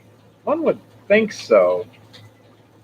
Say, I'm not the theoretician to be able to sit there and give any kind of definitive answer just off the top of my head. huge asteroids brought gold to infant Earth, you know, Well, according to accretion. National Geographic. Accretion is the thing that. The other thing that's interesting is on my first video, where does gold come from? A lot of people are saying, no, it comes from supernovas. And I think they kind of missed the whole point of the video, or they're trying to be smart Alex, which is fine. But it turns out that regular supernovas, according to the latest theories, do not produce that much gold. It's neutron star collisions that create much more gold per unit volume. I mean, like 10,000 times or something like that. So actual supernovas are not very efficient gold producers. Neutron star collisions are. Specific gravity is with respect to water at 1G. The wave-weight ratio changes linear to apparent G. Could be. Wow, we might be on our way to a supernova remnant right now. Yeah, I saw something like that with Anton. He's got a bunch of videos. I don't think there's much practical application to us being running through a supernova remnant, but life is interesting. Whether it has application out the scenery up in Montana was beautiful. Is there a practical application? No. Chris says, okay, wonderful person. Yep. Adam says atomized gold. Yep. Yeah, he's pretty good, Rainy Chris. gold. Oh. Ouch. Oh. Yep. Asteroids and meteorites do have. Oh, no. No. It's our roommate, the bald guy.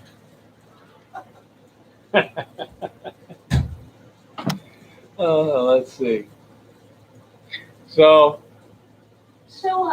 Bear, now I have a question since we're Okay. talking about space now. what? How do you think prospecting would change in space? I mean, in terms Prospecting of science fiction in stories space. about atomizing, mining asteroids and stuff. Well, that depends on where the asteroids came from. If they came from a planet that had a liquid iron core and tectonics and water and stuff like that, you might be looking for veins and chunks of rocks, etc. As a general rule, they're talking about metallic meteorites, which are essentially, as a planetary type body accretes, as other stuff come in there, once it gets big enough, you're starting to get lots of high energy impacts, generates heat, and if you have enough heat, everything melts and the heavy elements settle to the middle. That's how you get an iron core.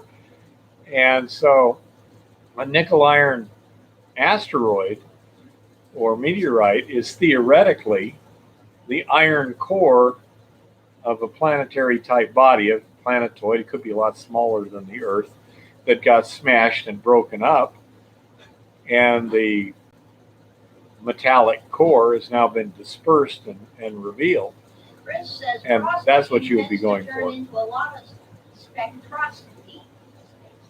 Yeah, I would think so, Chris. As you're going past or observing an object, you could look at it. One of the problems, though, Chris, is that they'll tend to be coated with loose regolith. And so you're not actually, in many cases, going to be seeing the actual material of the body itself, but only the loose, we call it the soil on the top.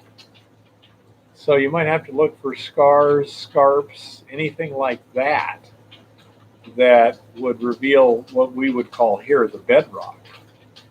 But yeah, also potentially something like X-ray fluorescence or something like that might work.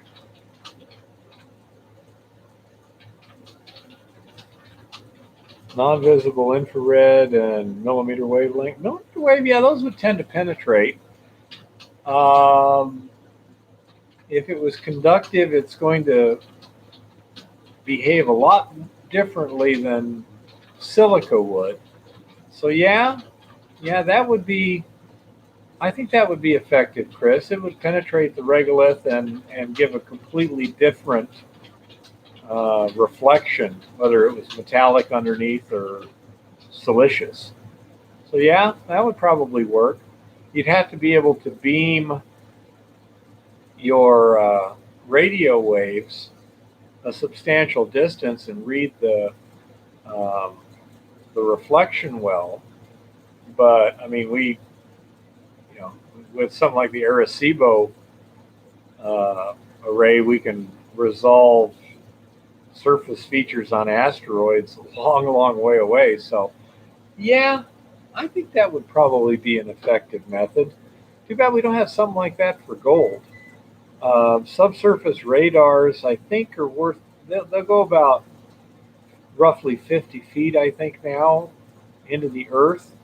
And that might be something that might work with the Prospect B type ore bodies too. However, 33% iron in iron oxide, I don't know how well that's going to reflect radar compared to like iron pyrite or metallic iron. Well, clearly, metallic iron would be a pretty easy target to find. But iron oxide, I'm not sure. Can get pretty deep penetration. I really don't know. I mean, technology improves all the time. So what the specs were 5 years ago can be entirely different today. Really simple induction. Okay, IP should tell you the boundary between sulfides and oxides, huh? Cool. Hey, that's the sort of thing I'll talk to my principal up there. I'll have to check. Zong Engineering here in Tucson does that kind of stuff, and so they might be able to give me some information on, in order to cover this area to such and such a depth, what would it take in terms of money and time to do.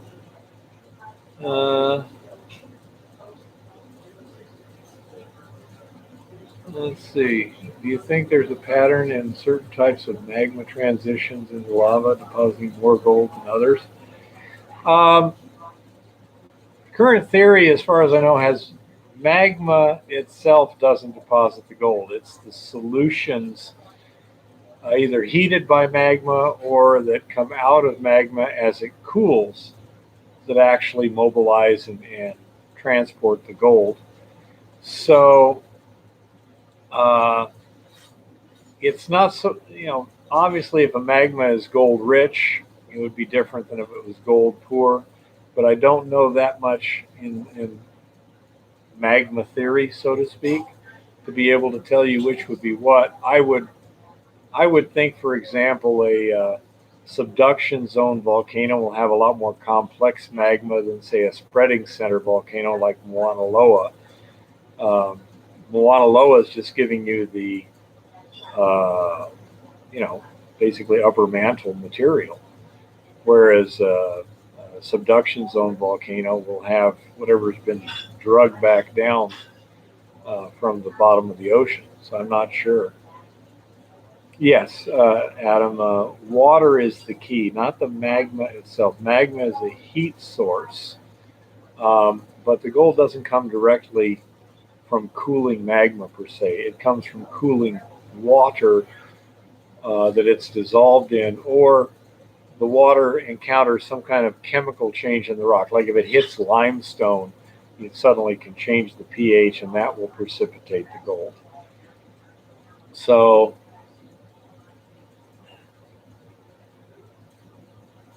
yes, you're correct, Chris. I was wrong. It's a hot spot, not a spreading center. Correct. It would be, Iceland would be a spreading center, but not Hawaii. Yellowstone would also be a hot spot. I know the northwestern basalts were huge flood deposits, but I don't know if they have anything to do with the Yellowstone hotspot or not. I don't think so. I think they preceded it by a long time, but I'm not sure. But hotspot might be better than a spreading center because it could bring up material from deeper in the mantle. I'm also not clear on the kind of eruptions that produce diamonds. You know, you have these kimberlite eruptions, as I understand it, happened a long, long time in the past. We're not sure why, but they came from deep in the mantle, and that's why they brought diamonds. They don't happen now, as far as I know, or haven't happened in a long time. Nick Zentner would be the guy to ask about something. Nick Zenter. Who is he, Chris? Write that down, little one. There's,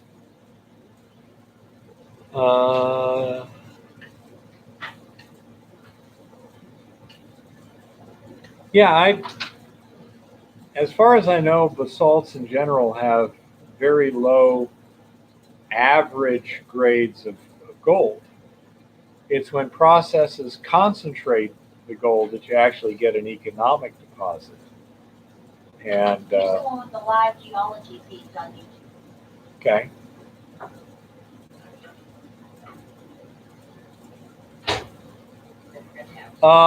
An XRF analyzer could be of interest. However, it's of limited utility from what I've seen in finding gold and precious metals, except maybe silver, because the quantities that are economic for precious metals are so small that you have a huge signal to noise ratio problem. I had a guy from Bruker come over here one time to look at some of my samples I had, and his device didn't show any significant gold, but it did show about 1 ounce per ton platinum. All of them had 1 ounce per ton platinum, to which, of course, I immediately get very suspicious that there's an instrumentation problem here. And so I sent sample off for fire assay for platinum, and it came back zip de nada. And somebody told me that an XRF, there's a particular atom, like molybdenum or something like that, that can spoof it, that it's very close to the return you get from platinum, or where close enough that there's an overlap, and it will tend to read like 1% molybdenum as 1 ounce per ton platinum, something to that effect. XRF would be very good in base metal. I mean, if you were looking for copper or lead or tin or something like that, yeah, because you've got a good signal to noise ratio there. You got a lot of signal of the material you're interested in compared to the noise of the rock. Chris says it's great for chasing indicator minerals. Yes, indicator minerals, exactly. The XRF would be good for that. For example, if you were looking for iron, then, you know, if the iron, you know, Pack Rat Penthouse is running 33% iron, oh yeah, it'll pick that up real easily. So for indicator minerals, XRF would work well. For direct measurement of gold in ores, limited utility at best, in my opinion, at the current state of technology. Jeff Bidey has weighed in on flood results. Yeah, it says came from the Yellowstone hotspot 16 million years ago. I'm not sure about that. I'm not sure if the flood basalts came from the Yellowstone hotspot. I kind of think they predated the Yellowstone hotspot by about 100 mega years. But perhaps someone can look that up here.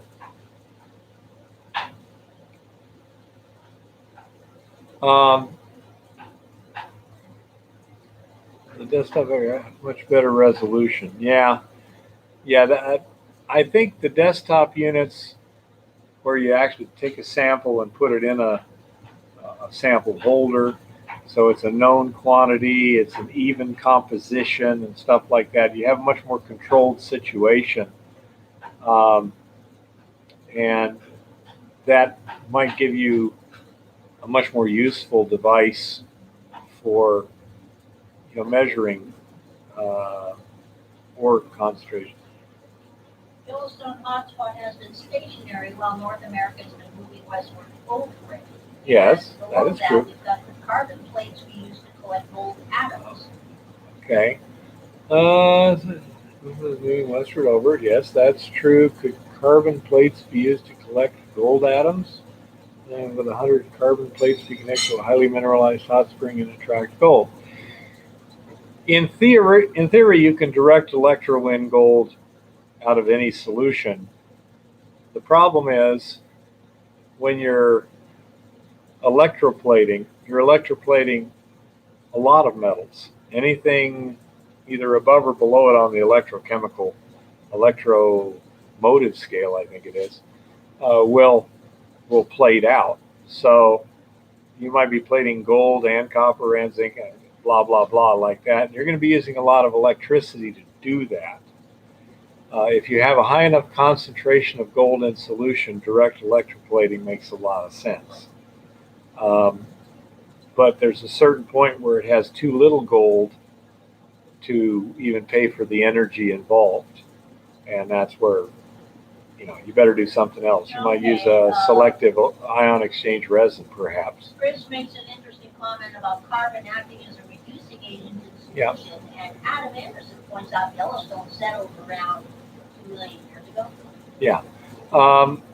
Little one, if you can call up another window and look up the Northwest USA flood basalts age and see what it is.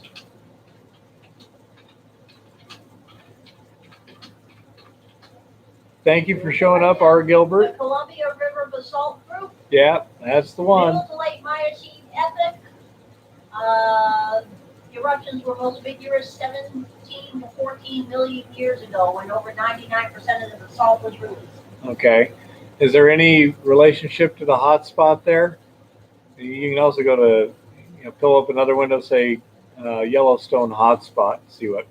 Okay, so the first thing that the age, 16 to 14 million years ago, that's about correct. It's younger than I thought they were. By the way, they're amazing. It's thought to have a potential link to the Ketone group in south central British Columbia, Canada. The lava formation sediments of Washington and Idaho were embedded with a number of the Columbia River basalt outflows.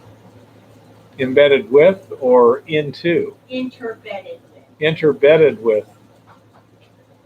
Okay, so you've got the flood basalts and the Yellowstone lavas interbedding, this sort of thing. Okay, here we go. So. In the middle Miocene, 17 to 15 million. I'm kind of listening to her on this. The Columbia Plateau and the Oregon Basin and range of the Pacific Northwest were flooded with lava 16, 17 years ago, million years ago. In age and have been attributed to the Yellowstone hotspot as a common source. So some people have attributed to the Yellowstone hotspot. So I was incorrect. There is potentially some connection between the two. Yep. The ultimate cause of the volcanism is still up for debate, but the most widely accepted idea is the mantle plume or upwelling initiated the widespread and voluminous basaltic volcanism about 17 million years ago. Yeah. Okay, so, Yellowstone hotspot and the flood basalts, which I believe are in some places about 2 miles thick or some god-awful thing like that. Yeah. That's, wow, I think somebody had some autocorrect on this. Balsamic ore. I'm pretty sure that either that you're using a voice to text or did an autocorrect. I'm sure James Person didn't mean balsamic ore. Basaltic. Well, Yep. that's where vinegar comes from. Thank you. Eva says, so that's where vinegar comes from. Basalt, balsamic ore. Yeah, it's Making me want a salad, K4K Prospecting says. no, you can't have a salad. But say it's pretty dramatic to see. Chris says you should watch Nick's recent episodes on Pacific Northwest geology. Is Nick the guy from Central Washington University? Seems like that might be his name. I've seen some of his stuff, and he does some pretty good videos. Yep, it is. Okay. Yeah, He does some amazing videos. yeah, he does some really good videos. I like his stuff. He's good. We've been through Washington. We went from Yakima to Grand Coulee one time. It's an amazing drive because not only are the flood basalts really thick, but that's also the cratered scablands where in the last ice age there was a glacier that blocked off a drainage, huge lake like Lake Superior built up behind it, and then when the ice went back, came a point where it started running through the glacier, took it out, and they had enormous flows, like 100 times the Amazon River for about a month. James says, who cares about Jellystone, Mount Shasta, and the Three Sisters along with Mount St. Helens? Yeah. And to see that the amount of erosion that happened in about a month, it's just awe-inspiring. I mean, these cliffs hundreds of feet high in basalt. Ooh, Amazing. read your comments, Barry. Okay. Chris has a couple of good ones, and so does K4K Prospecting. Okay, Friday about 1400 and something. Okay. And let's see. Next enter. The 62-gram quartz crystal this morning, North Carolina. Quite cod, it looks quite pretty. Yeah.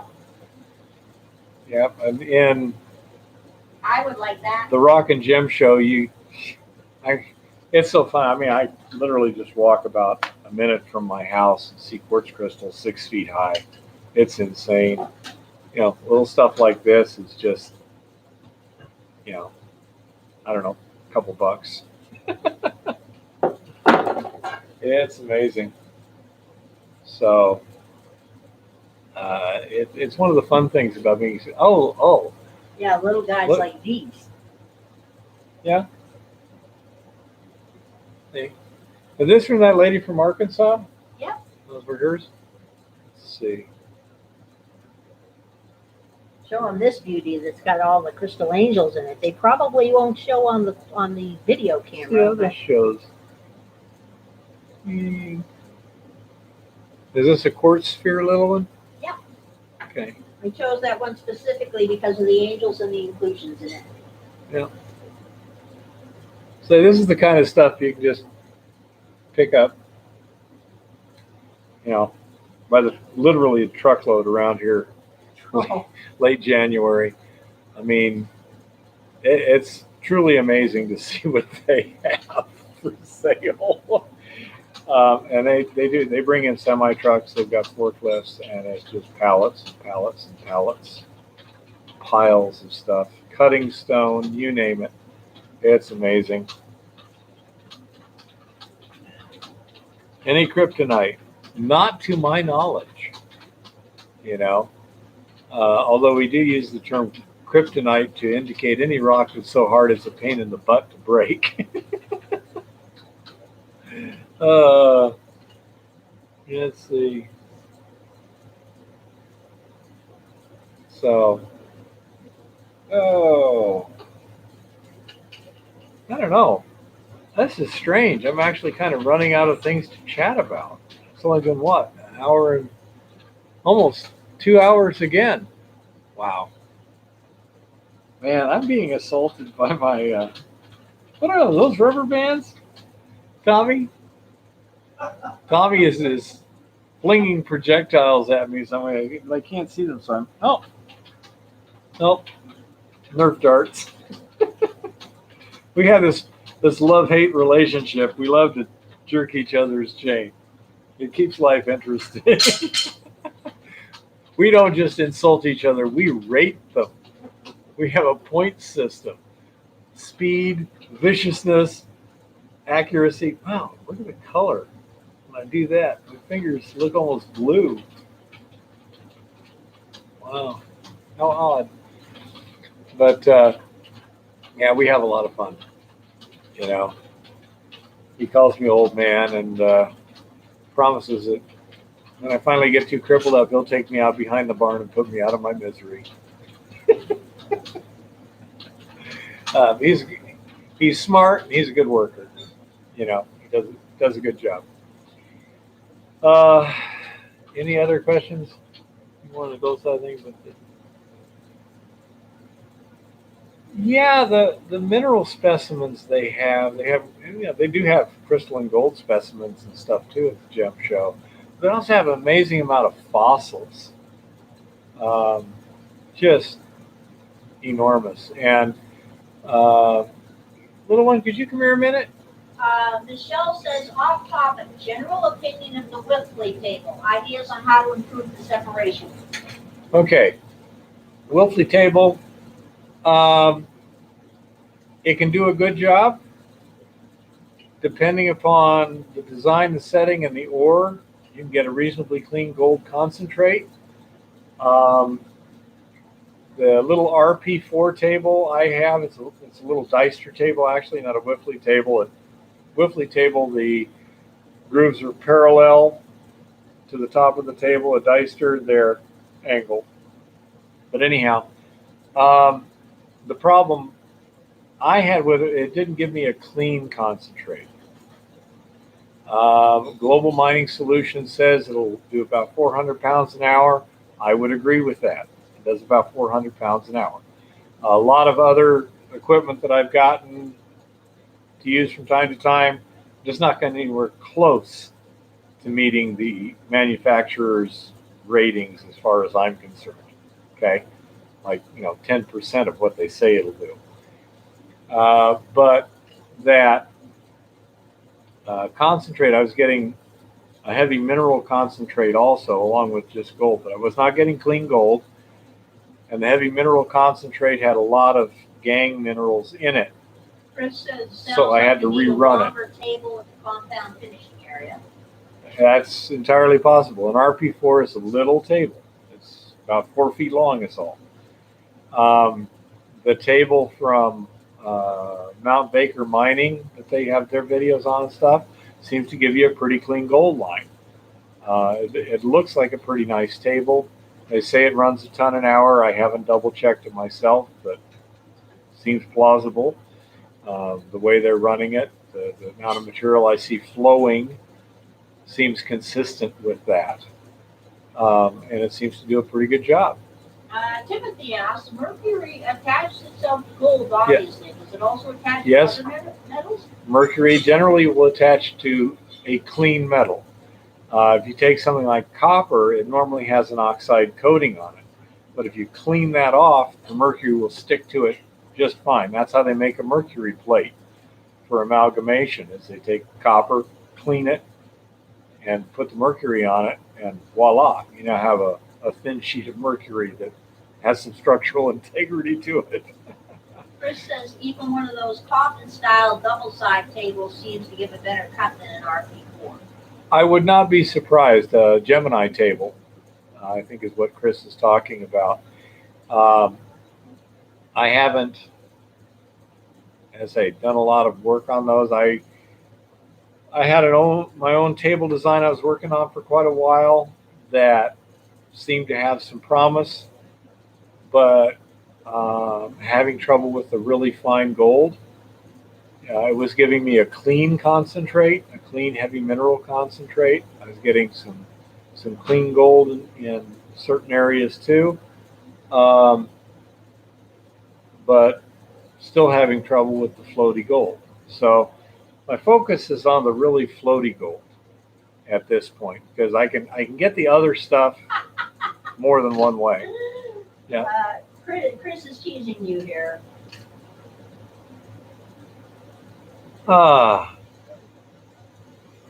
I just take a little nitric acid, put it on the copper, Chris. I'm sorry, maybe I'm gauche. He will tell you I'm a barbarian and a Philistine. Uh, the nuances are kind of lost on me. Meat, fire, good. Something like that. Um, but yeah, wouldn't be surprised. Uh, let's see. Wave tables. Problem with a wave table is throughput. They will tend to concentrate the very fine gold, not necessarily the finest gold. However, if you try putting too high a throughput, and it's not much, okay, the pulp packs. First season of Gold Rush, I watched that, and they had an action mining table, I believe it was. And Grandpa was in there, well, look at that little piece of gold right there. I can see it go right off the end of the table. It's like, yeah, you're feeding it too much. Instead of a fluidized bed, you got a packed bed. So it just runs right over the top of it. Yeah, Chris says he hasn't seen a wave table that could do over 100 pounds an hour. I would agree with that, Chris. About 100 pounds an hour. Now, you notice they say it does 1,000 pounds an hour, but in a video, they're feeding it with a tablespoon. Okay?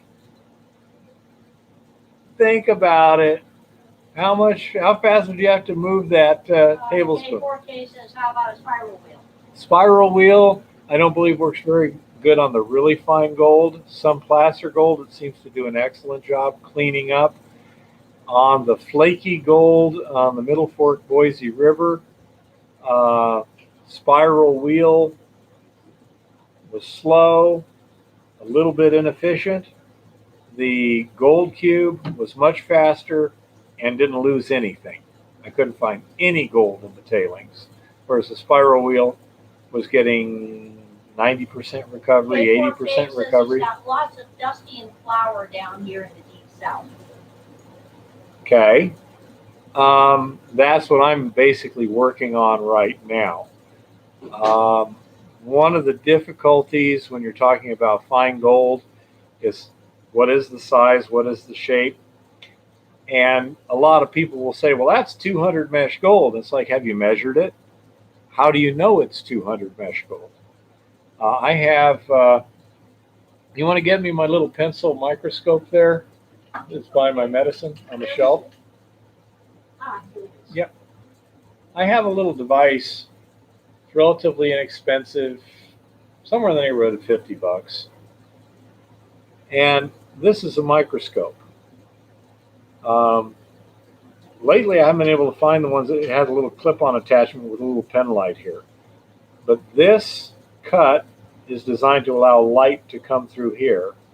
So you would take it and put it on what you're looking, and you rock it back and forth to adjust the focal length, well, to the length to the target, to where you get it in focus. And this is actually a 30 or 40 power microscope. I can't read the writing on it right now, but it has a reticle in it that the smallest divisions are 1/1000th of an inch across. So you can look at your specimen and kind of move the reticle around until you're next to whatever it is, and you can actually measure the size that way. It's like putting a ruler up to something. And 1/1000th of an inch is about 35 microns or about 500 mesh. Currently, I'm recovering stuff smaller than that. I may be losing a lot of it too, but I mean, the smallest stuff that I'm getting in my pans is down in that 1/1000th of an inch range, 35 micron range, 500 mesh range. But there's some that are smaller than that. And that's the kind of material that I'm trying to recover efficiently. And it's proving to be quite challenging. Of course, if it was easy, somebody else would already have done it, and it'd be something easy to do. Mr. Lodak says Yep. thoughts on centrifuge systems, and Chris says he wants one of your pen scopes with a usable reference. I'm not sure. I've had this for years. It says it's a Fowler. I think he got it from American Science and Surplus. I don't think it was American Science and Surplus, little one. I did like a regular Amazon search. This is a Fowler 52-662-040, and I believe the 040 is the magnification. It's 40 power, I believe. I also believe it was somewhere in the neighborhood of $45, $50 when I bought it. Yeah, Mr. Lodak wants to And know it works about well. centrifuge systems, and K4K has a question for you. Okay, centrifuge systems, not familiar with them. Sorry. I was talking to a guy just last week who's a mill operator. He says their centrifugal bowl will recover like 93% of the gold at 35 microns. To which I'm saying to myself, yeah, but unfortunately this stuff's below 35 microns. So I'm not sure how well they work. Okay. K4K, my buddy wants to run all his flour with mercury and siphon. I mean, I'm terribly clumsy for all the chemicals, so I have to squint to figure out what it is that goes back in the crate. Okay. First of all, the really fine gold has trouble penetrating the surface tension of the mercury. It just bounces off. So your really fine gold, you're going to get lousy recovery with just a standard mercury amalgamation system. You can do stuff like a tumbler or this, that, or the other where you get mechanical action and the mercury gets pounded against the gold particles that can pound it in. But just a standard flow it across mercury, you're not going to get the really fine stuff. To figure out what's going back in the creek, if you look at my videos on how to pan microfine gold, I think it's video 24 and video 99 are the latest ones, or even my latest video test with tungsten and hematite and a new trick. It shows you kind of the panning technique. And that will allow you to see gold all the way down to, 35 microns. Caveat, if you got bigger gold, like 100 mesh, you may not see it using that technique. Adam wants to know what element does gold attract to the most or form with the most? I'm not sure. In terms of elements, mercury sticks to gold, but it's more chemically gold likes chlorine, halogens, chloride, gold bromide, things like that. That's the kind of complexes it likes to form. Clay, yes, gold tends to stick to clay. Not sure exactly what the surface chemistry involved is. Glad, Chris. Hey, Chris, if you ever see the little illuminator for that, let me know, because I would really like to have one. He's got ideas for a stupid, simple centrifuge design. Well, we can see what we can do. Mercury in the ball mill with some sodium. I don't know about sodium metal. Sodium reacts violently with water. Are you sure it's not some kind of sodium ion that you're getting in there somehow, Chris? Well, without sodium or potassium amalgamated in your mercury, even with Okay. the slightest contamination. Okay, so you're putting the sodium in the mercury, not in the ball mill. Okay, that might work. I've never tried a centrifuge system myself, and I don't know how well it'll work on a poorly classified input. If you're running really fine material like 200 mesh minus, or like the slimes that are getting away from the other stuff where the gold itself is 500 mesh or thereabouts, then it might work really well in that situation. I don't know. Again, something else I need to test sometime. Chris says it looks like it comes as a unit with the pen light and bracket. Not the one I got. It's the bracket. If it's the one I'm thinking of, it's a little sheet metal, looks like a triangle, but it literally clips on. It's got like a semi-cylindrical gap in it, and it just clips onto the microscope. A4K says he's lazy, just classifies with a kitchen strainer and runs with it. And if that works with what you've got, that's fine. You know, placer especially, something of that size will often work exceedingly well. In my case, that's not adequate.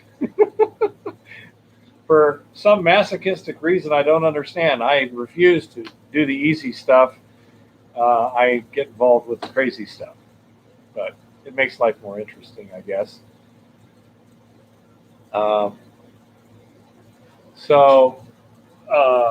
That's just kind of the way I am. That's one of the reasons it was so fun up in Montana. They threw a lot of challenges at me. I was not expecting to do nearly that much rope work, and repairing ladders and putting stoles back in, and stuff like that. It was not what I was expecting, but it was fun because it pushed me a bit, and that made life more interesting. OMSC apparently sells just the light for $40. OMSC, huh? I'm not sure who's that. How much is the light and the microscope now, Chris? How much is the microscope itself? Because I'm just wondering what the current prices are. What I was thinking would be really cool is get these microscopes and then have a Hard Rock University label that goes on it, which would just have my logo, but it would also have various sizes. It's like 1 division equals 35 microns equals 500 mesh, and like that, so that when you were looking through the scope, you had a little reference right here that a little quick reference guide, 100, 200, 300, 400, 500 mesh, so you could just go, oh, okay. J4K says pretty much only placer around here that's accessible, but a few private lands I still have to prospect and see what's up with those. Steadily finding more places to go though, which is nice. That's cool. Someday I'd like to go. Eve and I would like to go to either Texas or Cape Kennedy to watch a Starship launch. From here, Texas is closer, and my grandson is at Texas A&M Amarillo right now. So that could be kind of cool. We could swing through Amarillo and pick him up and go down and watch a launch. Chris says it's $53 for both on Amazon. $53 for both? Yeah, that's a good price. Sweet. Thank you, Chris. If you can, send me the link on that one. I know I got to send you the link to that video. You want to write that down a little and send Chris the link on that video? Yeah. But the Cape Kennedy site, my daughter lives in North Carolina. So that could be kind of cool too. And the Southeast is a nice place to visit if it's not in the middle of the summer. There's a lot of good fishing there and like that. Mosquitoes can be dreadful. But yeah, it's been a long time since I've been to the Southeast. I'd like to go again Mr. sometime. Modak says he's in Utah, so it's mostly pine gold. Yeah. We went through Utah twice. Oh yeah. Yeah. Utah's usually we're going through Utah high speed, low drag on Interstate 5 and then north of Salt Lake City if we're headed west, whatever that freeway is there, and zip on over towards Boise. Adam says there's Yep. very fine gold that can be found in the extreme northeast Kansas and Missouri along riverbanks brought down by glaciers. Yeah. Yep. That could be true. What is the concentration? I was watching a video from Canuckistan there, where some guy was on the river, and they were moving some dirt. They were just digging in the bank and running it through high bankers. But I mean, they moved 5-10 yards of dirt over a weekend. They got a decent amount of gold. That's cool. Now, when I'm out back processing Ryan's ore, I'm getting about 1 gram an hour at 100 to 200 pounds an hour. So that's not bad. I mean, placer is fine, but you have to have some pretty good placer to get 1 gram an hour. K4K says, yeah, the bugs ruin everything down here. There are about 3 weeks to go before they'll be retired until March. Cold weather prospecting is the best option. Absolutely. And I say, even I love to travel. We want to get the Vago working smoothly and stuff. And when we have excuses to go places and we're not busy doing other stuff, we love to travel. I've seen some amazing places in this country, and 5 provinces of Canada, and 2 states in Mexico, Baja and Sonora. K4K says 1 gram an hour, and I'd probably stroke out and be done for. Well, we wouldn't want that to happen. So what you'd have to do is just slow down a bit, and then you could get it in a more reasonable production, and it wouldn't stress you out nearly so badly. You just have to adjust to the conditions.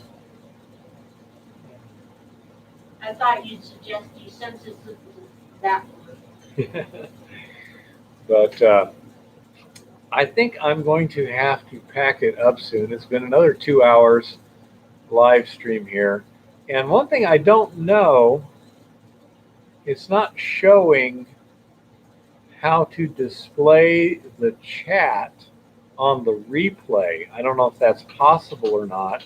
If anyone knows how to do that, that would be nice. There's a lot of interesting information in the chat that I don't have time to comment on or anything like that. So if anyone knows where that is or if it's possible, let me know. Again, it's been fun, and I'll try and do a live chat once or twice a week from now on, now that I know how to do it. And Poke around before you close the stream and see if it says anything like make chat public, according to Chris. Make chat public. Yeah. I don't see anything anywhere that looks anything like that. Should be an option in YouTube Studio Edit. Okay. Set in settings. There's a button called Replay Chat. If chat is public when you post it. Okay. Okay. We'll see if we can find it and make it work. But we'll get better at this as time goes on. It's not bad for a first go round. We're learning, but it's certainly been fun. Right margins somewhere, huh? Okay. In your video settings. In your video settings. Okay, I'll give it a shot. So it's been fun, folks, and I'll try and get that link to you, Chris. And yes, Adam, I'm glad to talk to everyone like this and do the interaction. It's fun. It really is. And hopefully, as time goes on, I'll have more things where I come up with stuff and there'll be a video on it, and then when I'm doing the live stream later on that week or whatever, people can ask questions and get clarifications and stuff like that. So that would be, I think a good way to do that. I've got some interesting stuff going on this week. We'll see how it all works out. It may have a significant impact on how fast I can do everything else. We shall see. It's that darn paying the bills and buying the materials to do the experiments that gets a little complicated at times. Okay, Bandicoot, Chris Gorgie, K4K, and then let's see. If you have to process, it will have to process and become replayable first, and then you can change a lot of stuff. Okay, alrighty. Thanks, Bandicoot, and K4K and everyone else. I'm glad you all had a good time, and thank you all for all your support and ideas and everything, and in cases like Chris, hospitality in the past. Um, it's really been quite an interesting ride. Uh, Eva got me into this, and it's worked out quite well. I'm really enjoying myself. So thank you all, and thank you for the community that we're building up here. And let's kind of keep it going, mutual support, information flow network, and have some fun. So happy prospecting and keep it safe out there.